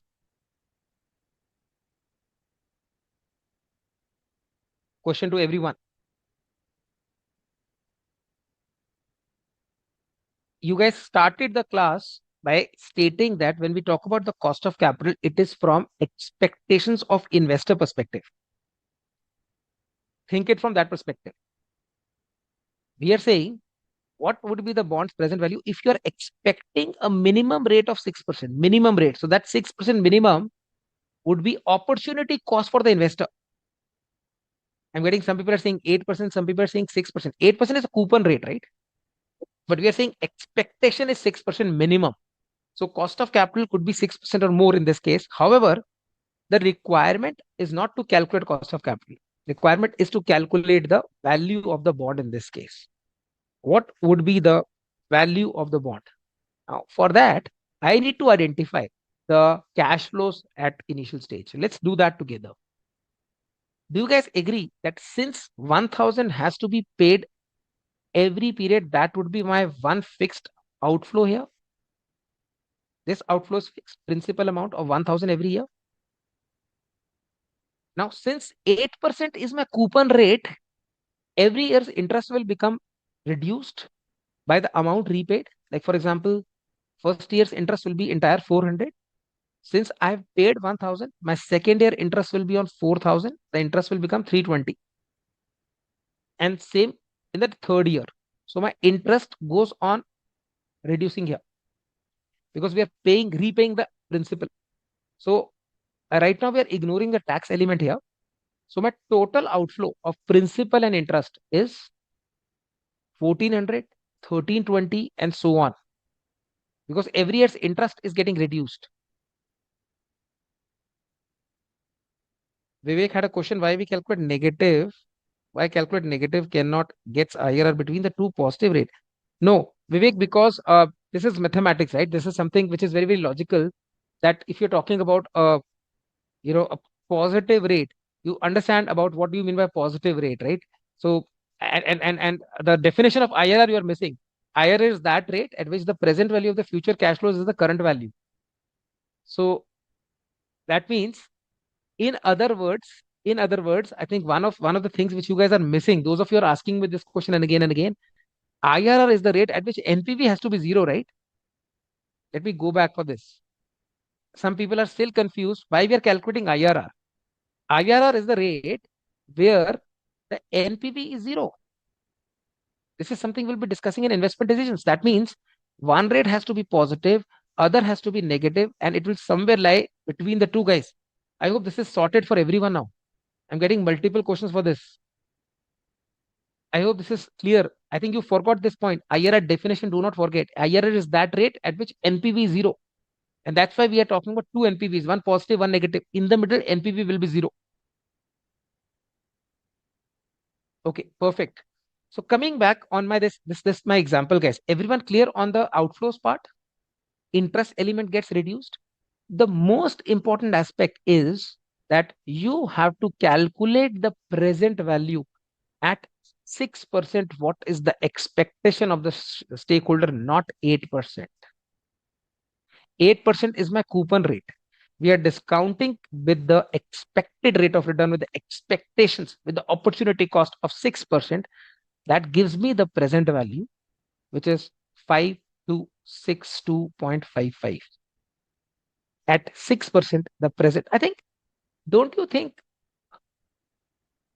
before even seeing the solution, now this is very, very interesting interpretation. I don't know anyone did that. Just by looking at the question, if my interest coupon rate was 8% and an investor was expecting 6%, I think I was anyways expecting a premium on my bond, because the investor is expecting 6%, and hey guys, I'm paying 8%, it's extra 2%. My bond has to be at premium, it seems. And that is what it seems to be the scenario. What do you think, guys? If you are paying a higher rate than the expected rate, you're anyways expecting a value of more than 5,000. Do you agree with me on this? We are getting a slightly higher amount because the principal is getting repaid, and of course the outstanding amount gets reduced every year. Everyone okay on this example, guys? When we're talking about a value of the bond which is amortized or repaid every year, everyone clear on this? Hmm. I think this is very, very straightforward. I hope there are no queries on this.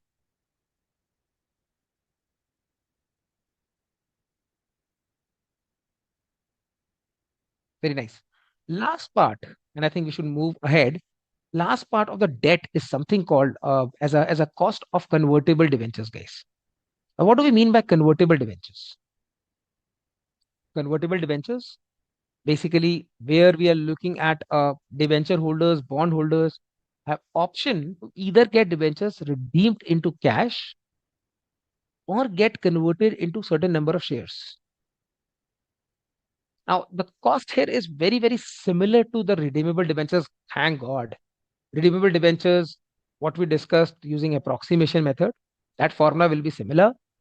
Only thing you need to understand here is any holder, think about yourself. If you are an investor, you are given a choice. You will choose the option which is more beneficial for you. As I told you, generally, what will be the redemption value in cash? The face value, right? That would be the generally the scenario that you'll be paying the face value at the time of redemption. So that means automatically, if my share price is higher, you will go for that. You will go for whatever gives you maximum benefit. I would definitely convert into shares. So this redemption value will be the value of the shares at the time of redemption, assuming that the share value is higher. Assuming that the share value is higher. So let's understand this also. I think what I have learned as a student, what I have learned, seen as a trainer, what I have empathized for interacting so many students over the years is many times, if you're not understanding a concept upfront, always good to look at an example and this will make things crystal clear. Let's look at an example again. Company is issuing 10,000 15% convertible debentures with a maturity period of 5 years here. Now, at the maturity, the debenture holders will have the option to convert debentures into shares in the ratio of 1 is to 10. That means 10 shares for each debenture, guys. And we are looking at a current market price of equity shares of 12. Historically, the growth rate of shares is 5%. Cost of debentures assuming 35% tax rate. Now, we discuss that this is similar to redeemable debentures. Similar to redeemable debentures. What we need to know here is, based on our understanding, that exactly what could be the redemption value in this case. Srinivasan, that could be a company choice, right? Where they want to initially take the benefit of. Srinivasan has a question: when would a company issue convertible debentures? Where they want to initially take advantage of financial leverage, but later on, instead of repaying them, they give them an opportunity of converting their debentures into a shares. Okay, anyways, so in this case, what would be my redemption value? I need to decide. They have given me the current market price of the share, but I'm talking about the share price after 5 years. So what would be the share price after 5 years here? Can I say 12 into 1.05 to the power of 5? Because historically, my growth rate has been 5%. So assuming that, do you guys agree with me? Ankur, no. Redemption value is not 12. We are calculating that. We are calculating that. So let's say 12 into 1 point. So every year it will be 5%, 5%, 5%. Guys, what do you think? So if I say 12 plus 5% plus 5% plus 5%, I do that for 5 years, I'm getting 15.315. I'm getting 15.315. And you are saying one debenture will be converted into 10 shares. That means the redemption value becomes 153.15 here. That's what the redemption value becomes. That is the redemption value. Guys, everyone with me on this?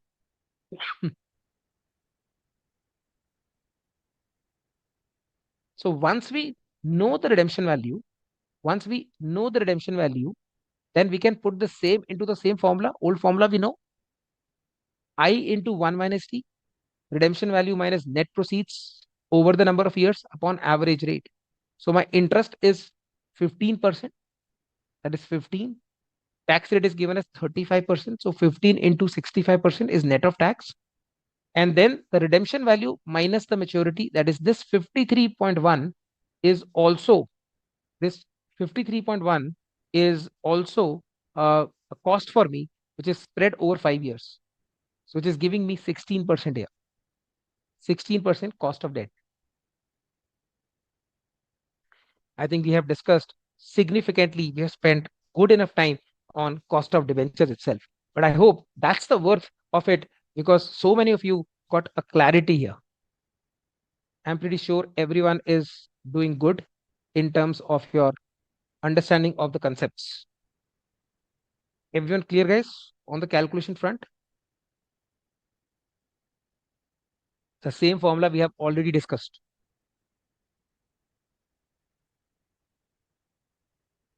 Okay, very nice. What's next?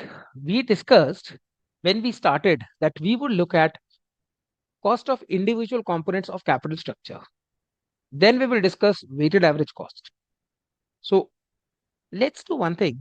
Since we have done so much effort together as a team here, we have discussed cost of debt in depth. Let's discuss now cost of reference shares. The good news is, the good news is that the cost of preference shares is pretty similar to cost of debt. Then what's the bad news?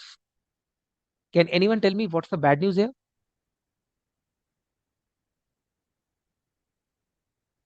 The bad news is that in the case of preference shares, from a company's perspective, they will be not paying interest, but they will be paying a dividend. And the dividend is not tax deductible. There is no tax deduction allowed for the payment of dividend. And if that's the case, what do you think? With the same numbers, cost of preference shares would be higher or lower if there is no tax deduction? What do you think, guys? Very nice. Nikita, Seshpreet, Kadambari, very, very nice. They were already on the top of the game, everyone. Harmisha, as always. So, guys, with the same numbers, the cost of preference shares will be higher or lower if there is no tax deductibility? I think higher, right? Because tax saving was lowering my cost. This will result in a higher cost now. This is higher cost, right? So now we are talking about preference shares, which generally get a reward in the term of percentage of face value. It is not mandatory. Which is not mandatory because unless and until the directors declare the dividend, it's not mandatory to pay. But definitely they get priority over the equity shareholders. Now, since it's an appropriation of the profits, it is not tax deductible here. That's what we know. And that is why we are seeing the same formula for a redeemable preference shares here. Like we discussed cost of redeemable debt. Only thing is you can see that 1 minus T is missing here. This is the same formula. It's just that there is no 1 minus T attached to preference dividend. Else it's absolutely same. Preference dividend plus redemption value minus net proceeds upon N upon the average value, where the NP is net proceeds for new issue or current price for the existing shares. So, of course, if the issue price is not given, we will assume it to be equal to the current market price. Or if the issue price is not given, we are saying that it's zero. So let's discuss this illustration here. So Zenith Limited issuing a 1010% preference shares of 100 each at 96. Company proposes to redeem the preference shares at the end of the 10th year from the date of issue. calculate the cost of preference shares, guys. So what are we doing here? That means preference shares is dividend is 10.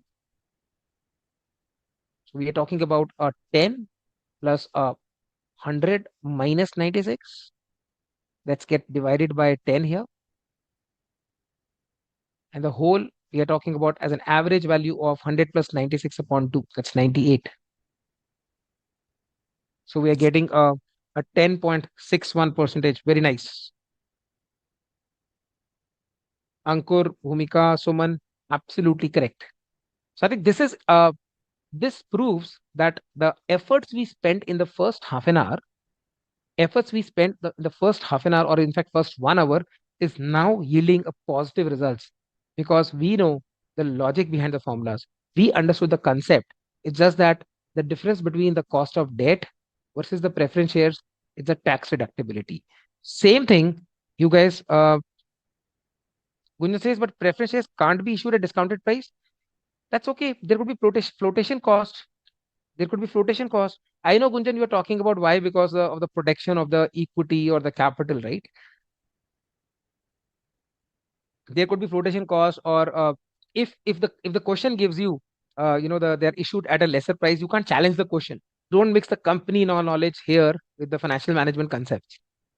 That's what I would recommend. Okay. So, what about the irredeemable preferences, guys? The same formula should be there, yes or no? The same formula could be there. Let me show you. Remember, this is exactly what we were talking about. In the case of interest on debt, the only thing is we are talking about preference dividend is not multiplied by 1 minus tax. So we're talking about dividing the preference dividend with the current market price or net proceeds. Absolutely same.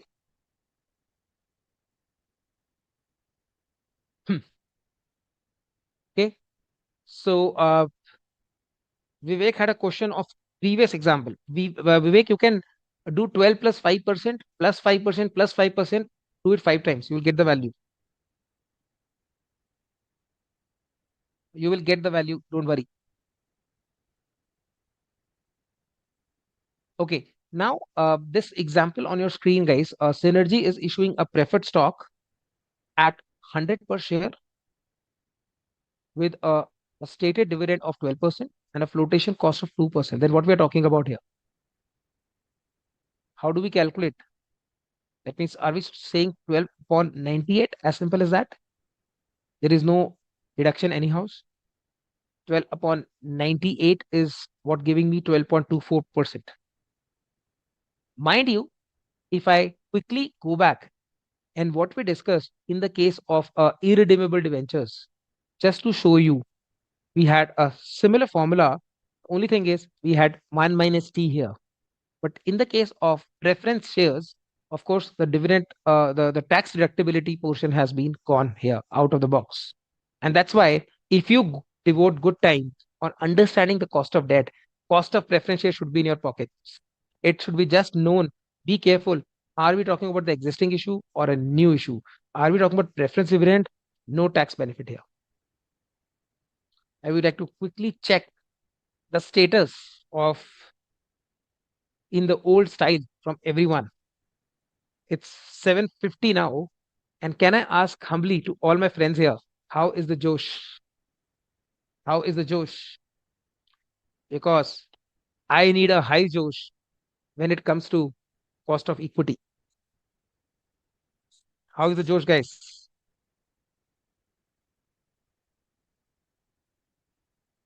I know the excitement level, the energy levels have to be maintained. Very well. Nikita says, hi, sir. Everyone is like super high. I remember everyone is like 100% high. And Sehajpreet, I remember almost 1.5 years ago in one of the batches when I was asking, how's the Josh? And some students replied, sir, don't ask me. Josh is with Katrina now. And then it took me 10 seconds to realize that, okay, Vicky Kaushal got married. That's why they are saying, Josh is with Katrina now. But I am talking about your Josh, those of you who are present here, and that's what has to be high. Very nice. So we continue our discussion now. We move on to cost of equity, the cost of equity share capital here. Uh,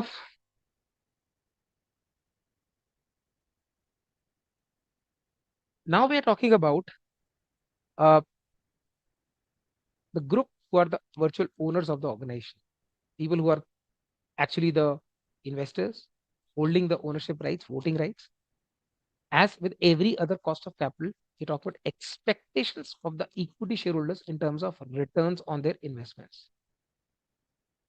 From a company's perspective, I would say the cost of equity could be very, very high because A, the dividend is not tax deductible, and B,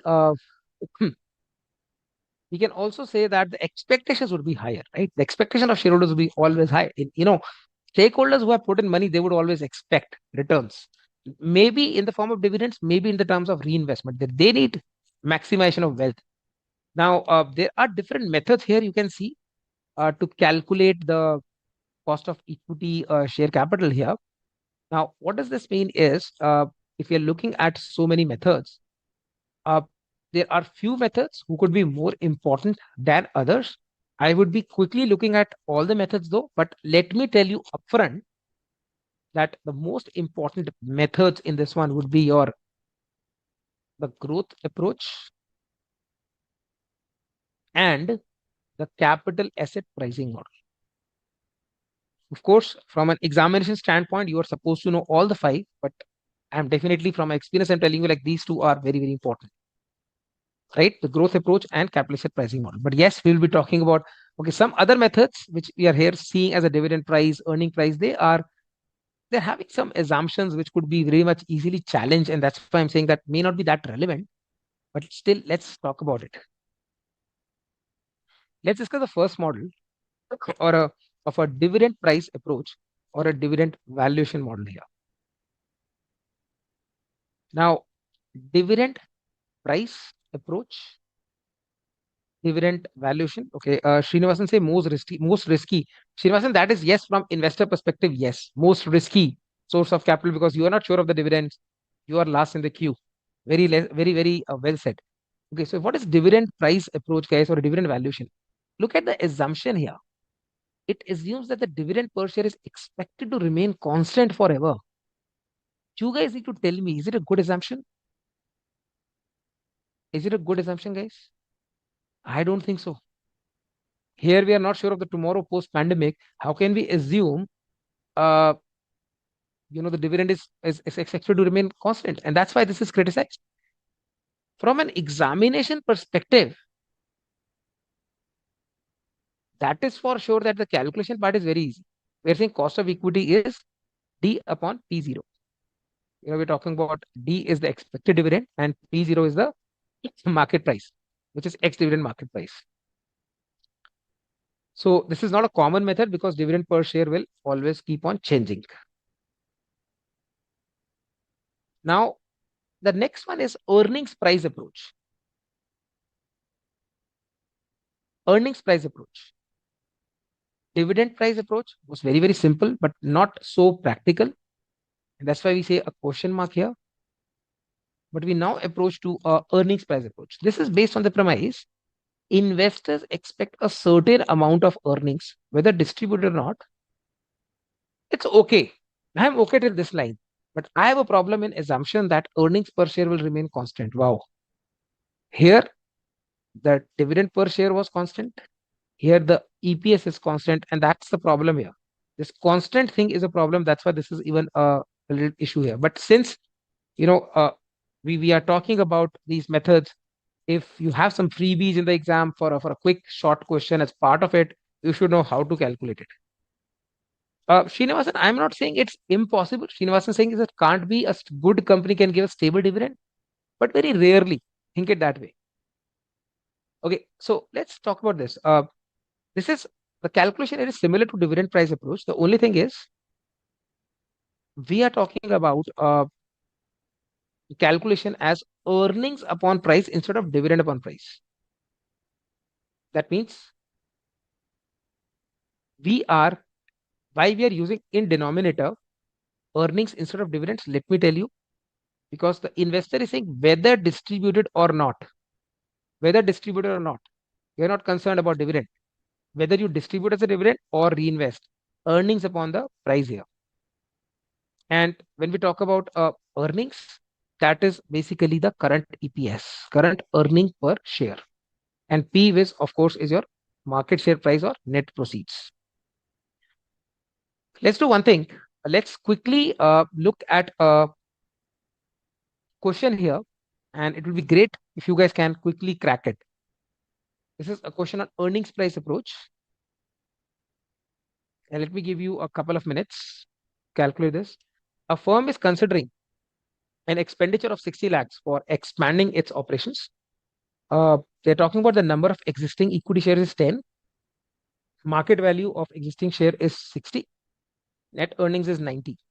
Compute the existing cost of equity share capital and of new equity capital, both. So they're talking about two things. You're talking about existing here. You're talking about the existing share capital. Let me just change the color of the pen. And we are looking of the new capital as well. Assuming the shares will be issued at a price of 52 and the cost of issue will be 2. So who will tell me first the existing share capital, guys? Existing share capital using earnings price approach. I can show you the formula once. EPS upon price. It could be a market price for the existing, net proceeds for the new issue.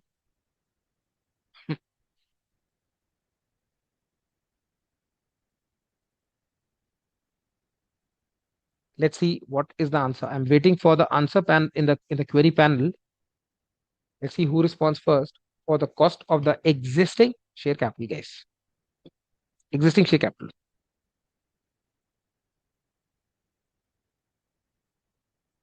People are telling me 15 here.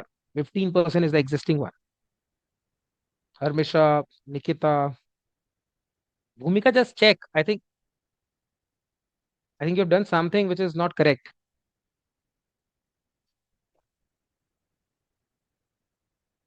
I think the first step, guys, what should be the first step? We agree that if my earnings is 90 and existing shares is 10, first step is to calculate EPS, which happens to be 90 upon 10, which is 9. And then it is just 9 upon 60. So that means 15% looks good to me. 15% looks good to me, guys. 9 upon 60. Suman, just check, please. 9 upon 60. Now, what would be for the new guys? I think for the new, it will be 9 upon 50. 9 upon 50, right? The denominator will change. 9 upon 52 minus 2. That means 9 upon 50 is how much? I think for the new, it will be 18%.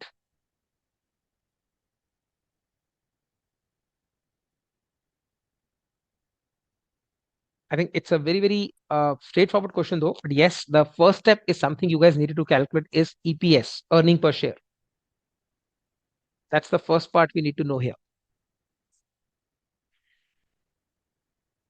I hope everyone is doing good. But yes, we can fall for the assumption that, okay, can earnings be constant? Can earnings be constant? That's the point. I think earning per share has to be a constant, which is not practical, not practical anyhow.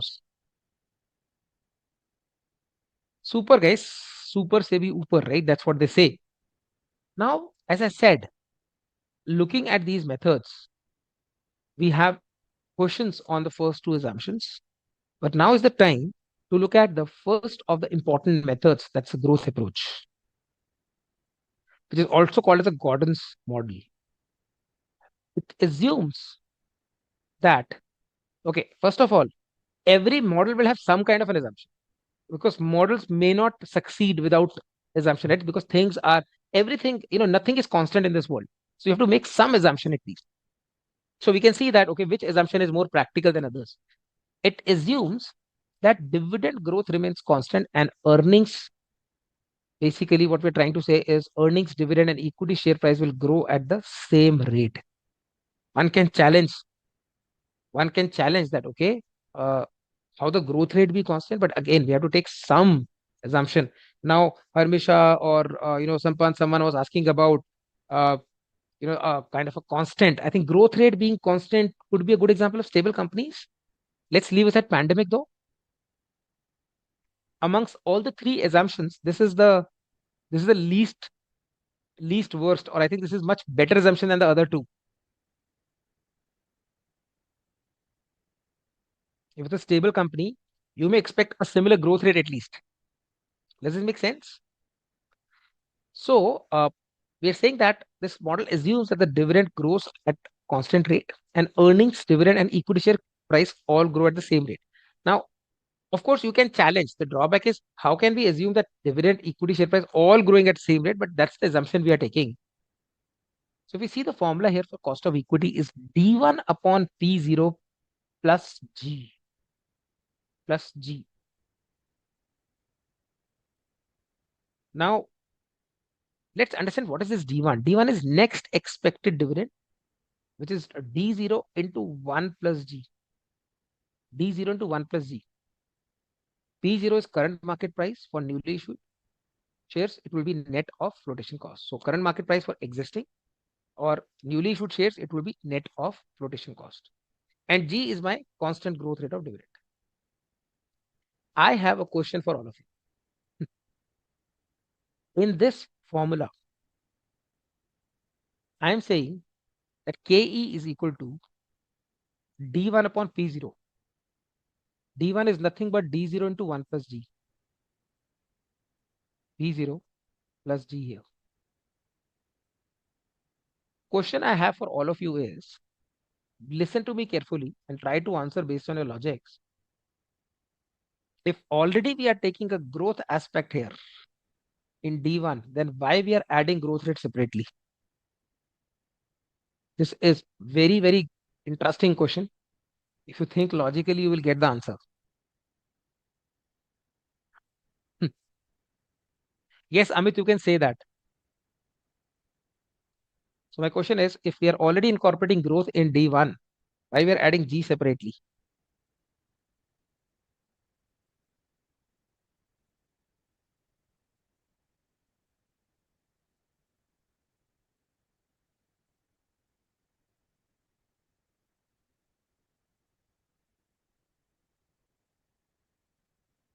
Let's see the answer here. What are you guys answering here?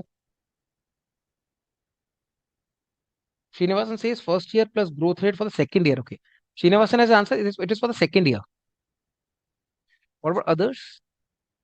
Good try though. Good try.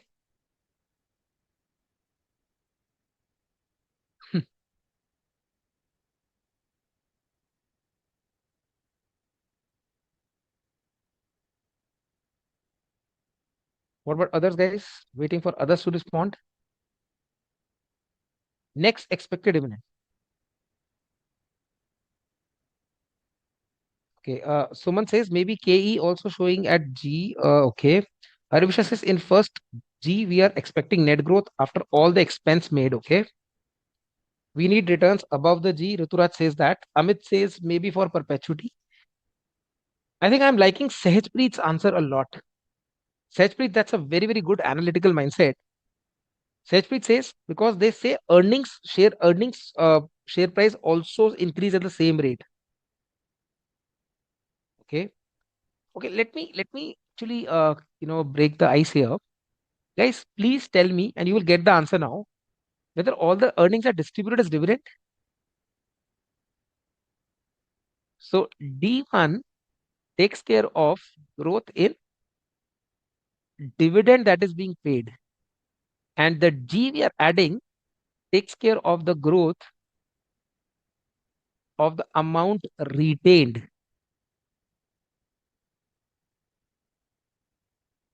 We will see that very soon. So we are not distributing all the earnings. So D1 incorporates the growth in the amount which is distributed as dividend, but there is some part of the profit that will be retained in the business that will also be growing. For that, we are adding that G. I hope you guys like the logic, understood the part of it. But we will also see, okay, in the exam, most of the times you'll be getting the G, but in case they're requiring to calculate, we will also learn that. Okay, Let's see the illustration at the bottom of the screen. A company has paid a dividend of 10 per share of face value of 100 last year. So dividend is paid 10 per share last year. Okay. It is expected to grow 10% next year. So that means my D1 becomes 10 into 1 plus 0.1. That is 10.1. Or no, it becomes 11, right? 10 plus 10%. So we are talking about 11 here. So this becomes 11. So D1, that is, we are looking at 11 upon 220 plus 0.10, because the current market price is 220 here. So we're getting a 15%. This becomes a straightforward example though. Okay, now as I said, most of the times, you will be getting the G, but let's try to understand how to estimate the growth rate, right? So one is a average method. Now this is a typically a method which may not be asked directly in the exam, but you should just need to know, right? So which is just simply saying that, okay, how do you calculate the D0? Now in this case, don't get confused. D0 is equal to dn into 1 plus g to the power n, where D0 is the current dividend, guys. Don't confuse that. D0 or DO, whatever you want to call it as, it's a current dividend. And dn is a dividend n years ago in the past. That means dn is the past dividend. D0 is the current. So using this, you can calculate the growth rate. Of course, this is more of a exponential formula, and you have to use the fair value or the future value table for this. So that's why I'm saying that this is something which will not be expected you to calculate for this. But I personally like, the second method, which also explains. So average method is more of a, a mathematical formula, but the second method to calculate G is Gordon's growth model itself, in which we are talking about the future growth to be determined as the earnings retained growth. As I was explaining, guys, I was explaining you that why a G is added, because this is the growth in the earnings. That means with some of the retained earnings, increase in the level of investment will give rise in the future dividends.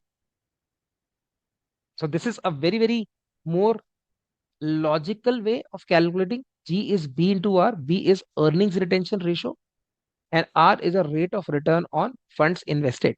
So basically, let's say I am retaining 60% and I'm expecting a 8% as a rate of return on funds invested.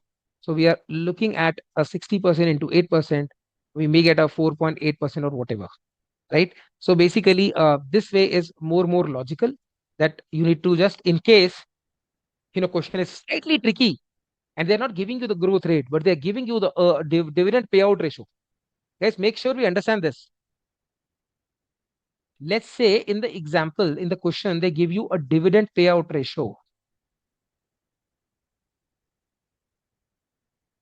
and they're giving you a return on investment. These are the two things they give you. So do you agree that means the retention ratio would be 100 minus dividend payout? Do you agree? You can calculate that easily. I'm just making you prepared for some kind of eventuality. Let's say in the exam, they're not giving you the growth rate directly. You're making sense out of this, guys? Everyone doing good? A good confirmation would be very, very handy here, that everyone is enjoying the granularity of the concepts here. See, I would always ensure that you guys are not doing mugging up, not memorizing things, rather understanding things.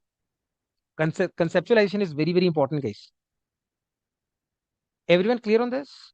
As I said, that in the exam, if they give you dividend payout ratio, 100 minus dividend payout, so let's say the company is paying a dividend of 30%. That means 70% is my retention ratio here.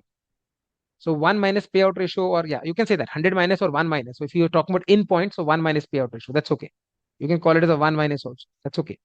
So in this case, we are talking about a calculation of a growth rate. So that means what we are discussing so far is amongst all the methods, we have discussed three methods till now: dividend price approach, earnings price approach, growth approach. Yes, Oman. The assumptions are all in all the models, but I think the growth more approach assumptions are still digestible. But when I look at the assumptions of dividend price or earnings price approach, I need a hajbola somehow. So now let's look at the fourth method here, guys. The fourth method happens to be a realized yield approach. What does the name suggest? Realized yield approach. I think I am very much focused on the term realized yield approach. Try to understand what is realized. Realized means already it has happened. That means if it has already happened, we are talking about the past. We are talking about the past. That means we are saying my future yield is based on the yield I have earned in the past. Again, a very, very impractical assumption, except for the consistent companies, may not be always true. So we are saying here, the fourth method here, realized yield approach, where expected return is based on average return realized in the past. Now, again, earnings may fluctuate, so it may or may not be true, right? Because the risk may change. Everyone understand this, right? Now, everyone understand that, post pandemic, the meanings of, certainty, uncertainty, futuristic approach, everything has gone for a toss. Risk, every company has to be aware, be ready for eventual, I would say, risk or any eventuality or any new kind of a risk. Does it make sense to everyone?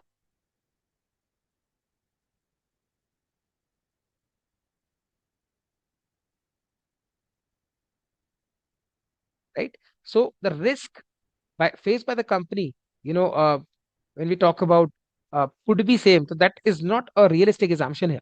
So risk faced by the company remains same. Shareholder continues to save, same rate of return. Their opportunity cost is same. It is not a realistic assumption here.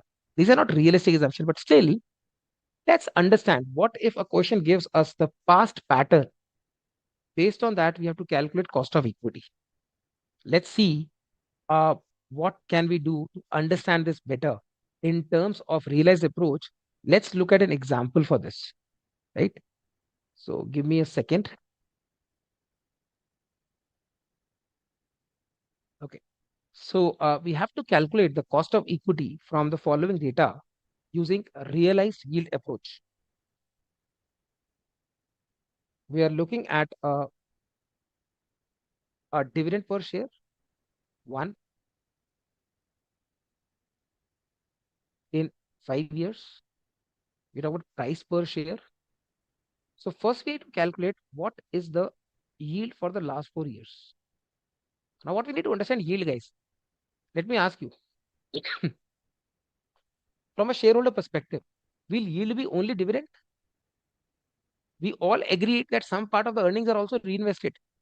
So that means for me, for an investor perspective, I'm looking for a dividend plus wealth maximization in terms of not only dividend, but also, let's say, whatever the amount has been reinvested, the company is growing, and the growth of the company would be reflected in the increase of share price.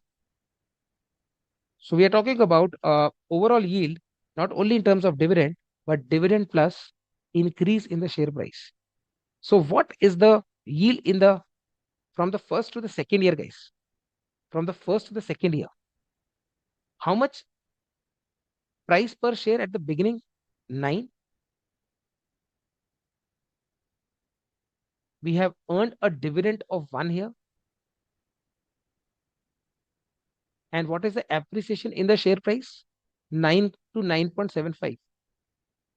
So we are talking about dividend 9 and the price becomes 9.75 on an investment of 9.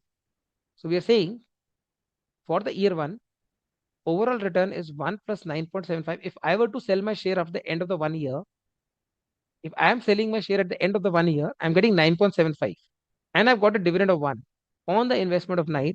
So my yield is 1.1944, that is 19.44%.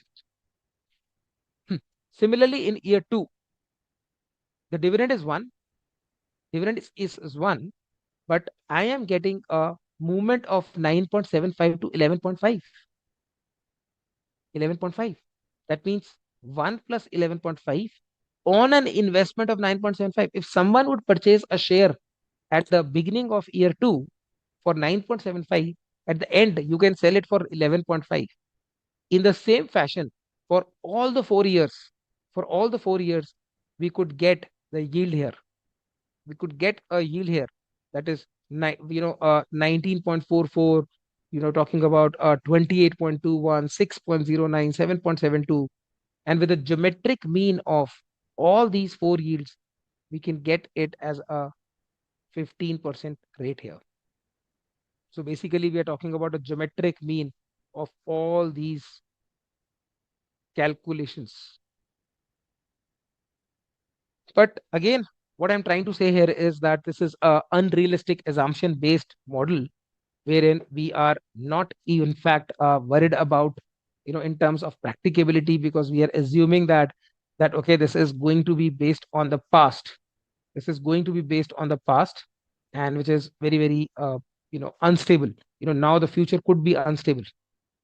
Please repeat growth approach model. Ashok says, please repeat growth approach model. You're talking about the growth model was D1 upon P0 plus G. Ashok, we've already discussed that. D1 upon P0 plus G, wherein we were talking about the KE as a total of growth in dividend plus growth in retained earnings. The total growth is what we are talking about as a cost of equity. Ashok, I hope that makes sense. And guys, everyone okay here when I say that okay, even the realized yield approach has these challenging assumptions. Even the realized yield approach is having these challenging assumptions. So I'm sure you guys agree with me based on these grounds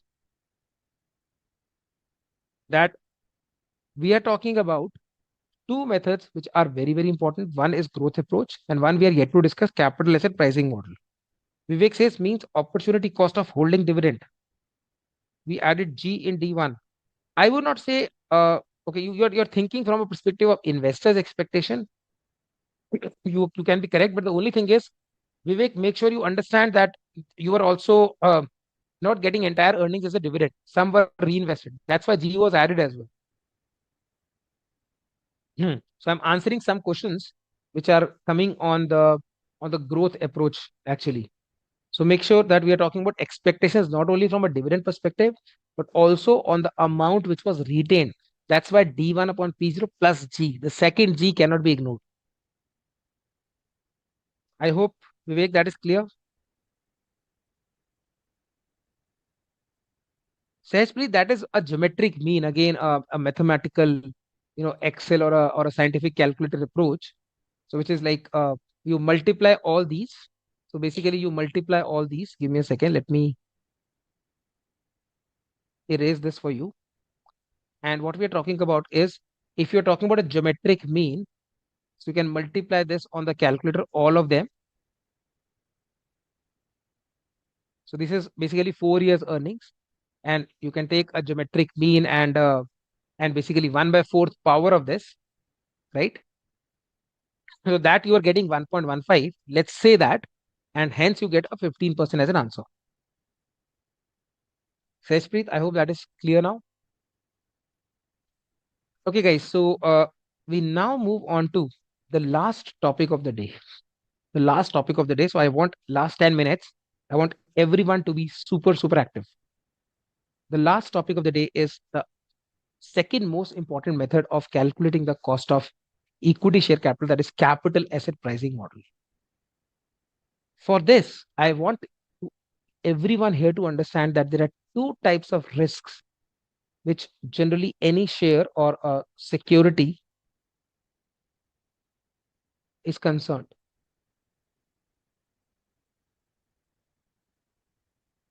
That is one. Seshpreet, you can do that. Harmisha, yes.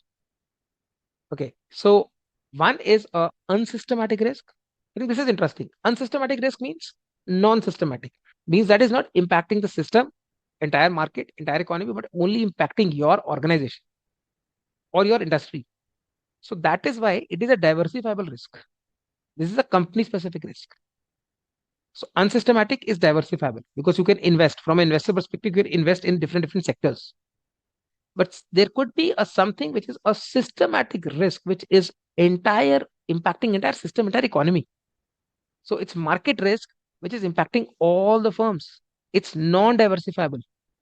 It could be based on the government policies, political situations, foreign situations, war situation, anything. It impacts everyone. You can't do anything by even by diversifying. And what we need to know is capital asset pricing model takes care of the systematic risk. Question is why?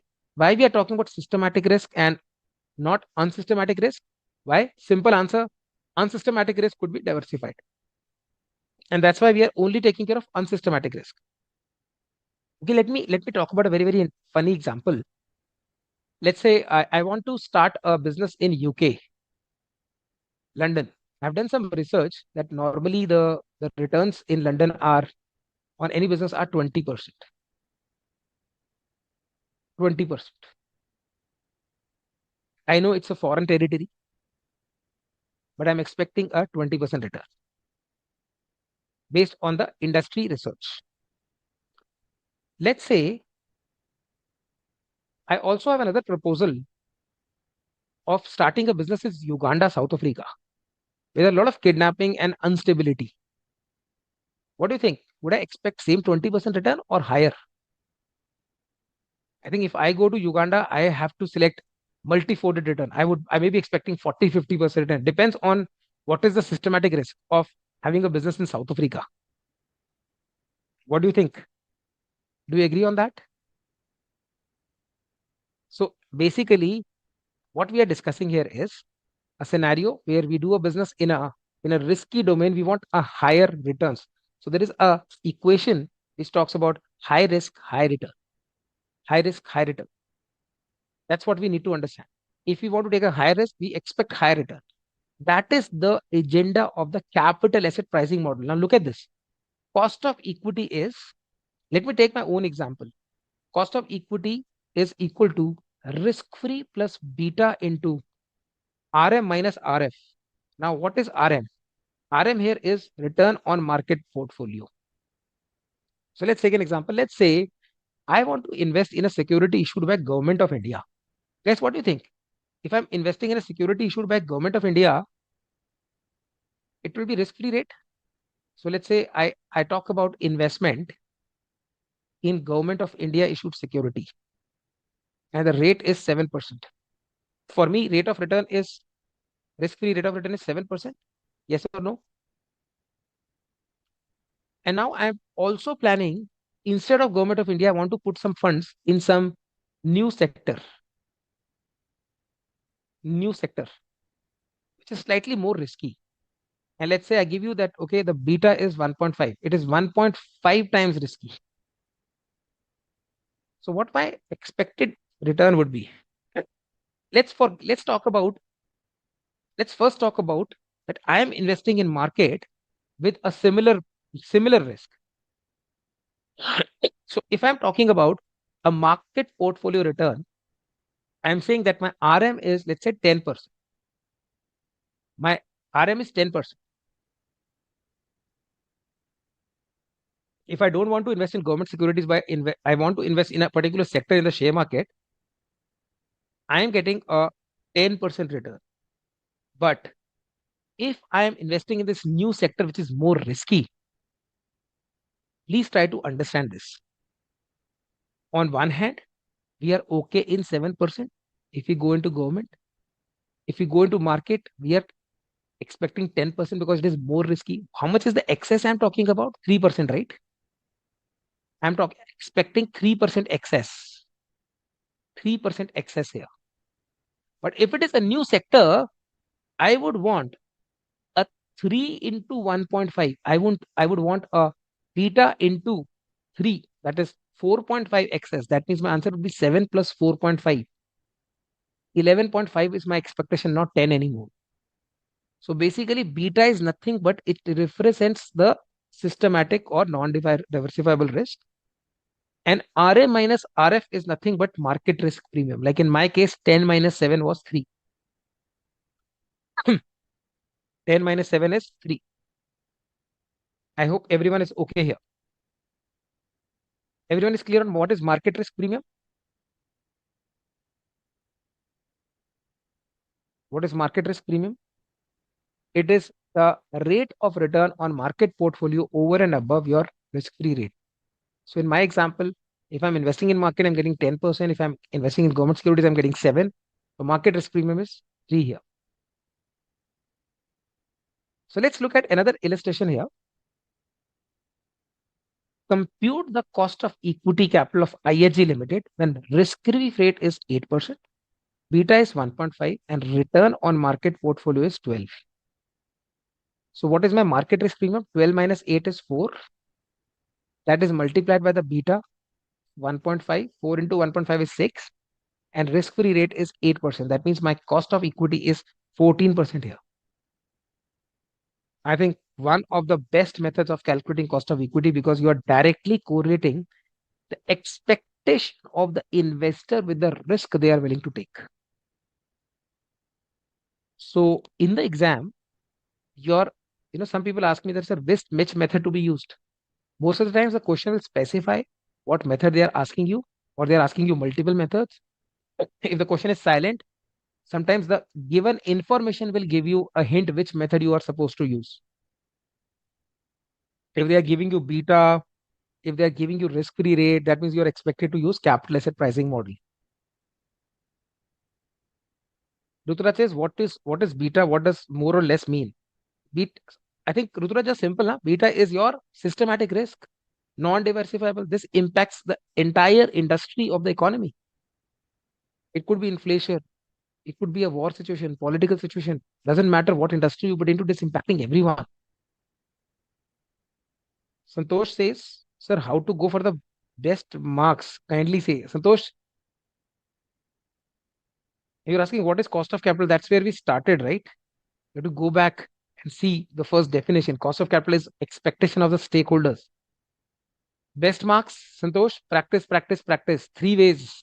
There are 3 ways of succeeding. One is practice, second is practice, third is practice. Vivek says beta is fixed for all the companies in the same market. Yes, so beta is for the entire market. Beta is the systematic risk for the entire system. Of course, beta is same for one particular economy. So for South Africa, beta could be 2.5. For Canada, it could be 1.2, something like that. Or for different industries, you can say. In different economies, I mean, right? Guys, one more thing before we call it a day here is something called as a security market line. So if you see on the right hand side, this is the last slide for the day, guys. If you see the last line, the second part of this graph, you can see the risk return relationship where the government bonds is the least risky and hence the lowest return. Then comes the corporate bonds, then becomes the preference shares, and the most risky is equity shares. This is a good depiction here. But one thing you need to know is what is security market line? Security market line is that line. You can see the relationship between the required return and risk. At the security market, if there is a question or a MCQ on what is a security market line, security market line is a line at which every point the cost of equity will be equal to the risk-free rate plus beta into RM minus RF. Security market line is that line at which every point you will get cost of equity using this equation. Any point you are talking about, risk, low return, high risk, high return. And you have to be just very, very careful of the examination and the question they ask. Sometimes Sahu is asking me what is beta. Beta is systematic risk, Sahu. If there are issues which could impact the entire economy, entire system, higher would be the beta. So in the question, sometimes they give you the risk premium, guys. Risk premium is not RM, it is RM minus RF. So don't do that. Don't again reduce RM minus RF. Risk premium is already RM minus RF. right? So larger risk premium means higher risk in that particular market, but higher beta means beta for the entire industry. That's what it means. Okay, I think it's 8:35 by now by my clock. Uh, we can probably take a break here before we go to the Saturday session. But before we actually go for a break, I'm thinking of testing couple of MCQs for everyone, guys. So this is just take 1 minute. Last, just want to see before we go, how did we learn during the day? And I want you guys to tell me uh, the answer for question one and two. Before you answer, please mention the question number. For example, if you're talking about question number one, you have to mention 1A or 1C, whatever. Couple of questions on your screen.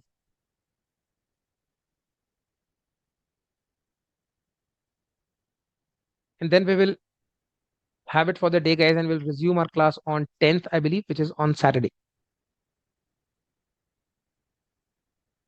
So what's the answer for question number one, guys? Let's see who responds first. Should be not a that tricky one.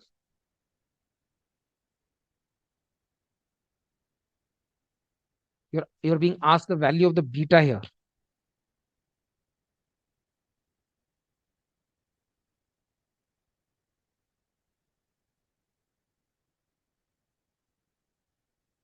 Question number one. I can help you a little bit. That in this case, cost of equity is given us as 18. And what you need is just put in the values here. 6 plus beta into 12 minus 6. This should give you the answer.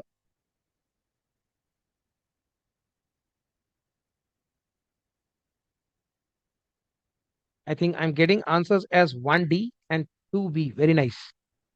So I think yes, if I solve this way, it seems 12 is equal to 6 beta and hence beta is equal to 2. So very, very nice job, guys. Question number one, you guys are absolutely spot on. Answer is D. Okay. For question number two, although we are yet to discuss the retained earnings, cost of retained earnings, we will do it on Saturday because of the time constraints, although I wanted to do it today, but we are already short of time. Which of the following sources of funds relate to reinvestment of implicit capital? Implicit means implied. And we discuss reinvestment in terms of that not all the earnings are distributed, right? Not all the earnings are distributed. That means something are retained, and that's what the answer is. So equity share capital is not an implicit capital because you have to issue the share capital. Preference share and debentures, all the three are explicit. You have to go for additional issue of the capital, and hence it's answer B, guys. This is your reinvestment implicit capital here. Very nice. So I think that was awesome, guys. I'm very much excited and I think overwhelmed with the kind of participation. I can see more than almost close to 600 interactions we had. I'm looking at the query panel right here, and that's very, very nice. I think I thank you all for being so proactive, wonderful approach, and a good dedication. I hope you guys enjoyed the session. Thanks, everyone. And I wish you all the best. Continue the hard work the way you guys are doing. Go back, spend some time on whatever we have discussed. Do a little bit of a recap of cost of debentures, cost of preference shares, cost of equity. When we come back on Saturday, our plate will be already full with lot to be done. We will be resuming from cost of retained earnings, and then we will be proceeding towards a weighted average cost of capital, and a lot of practice is lying ahead for Saturday's session. Everyone looking forward for the same, I'm sure, right? We are all pretty much lined up for a lot of fun, lot of interesting thought processes, lot of interaction. As always, the sessions here will be focused on pretty much the conceptual understanding of most of the concepts and formulas. So please try to be ahead of us. Try to practice, practice, and practice. Take care, guys. Have a very, very good evening. Best of luck. Cheers. Bye bye.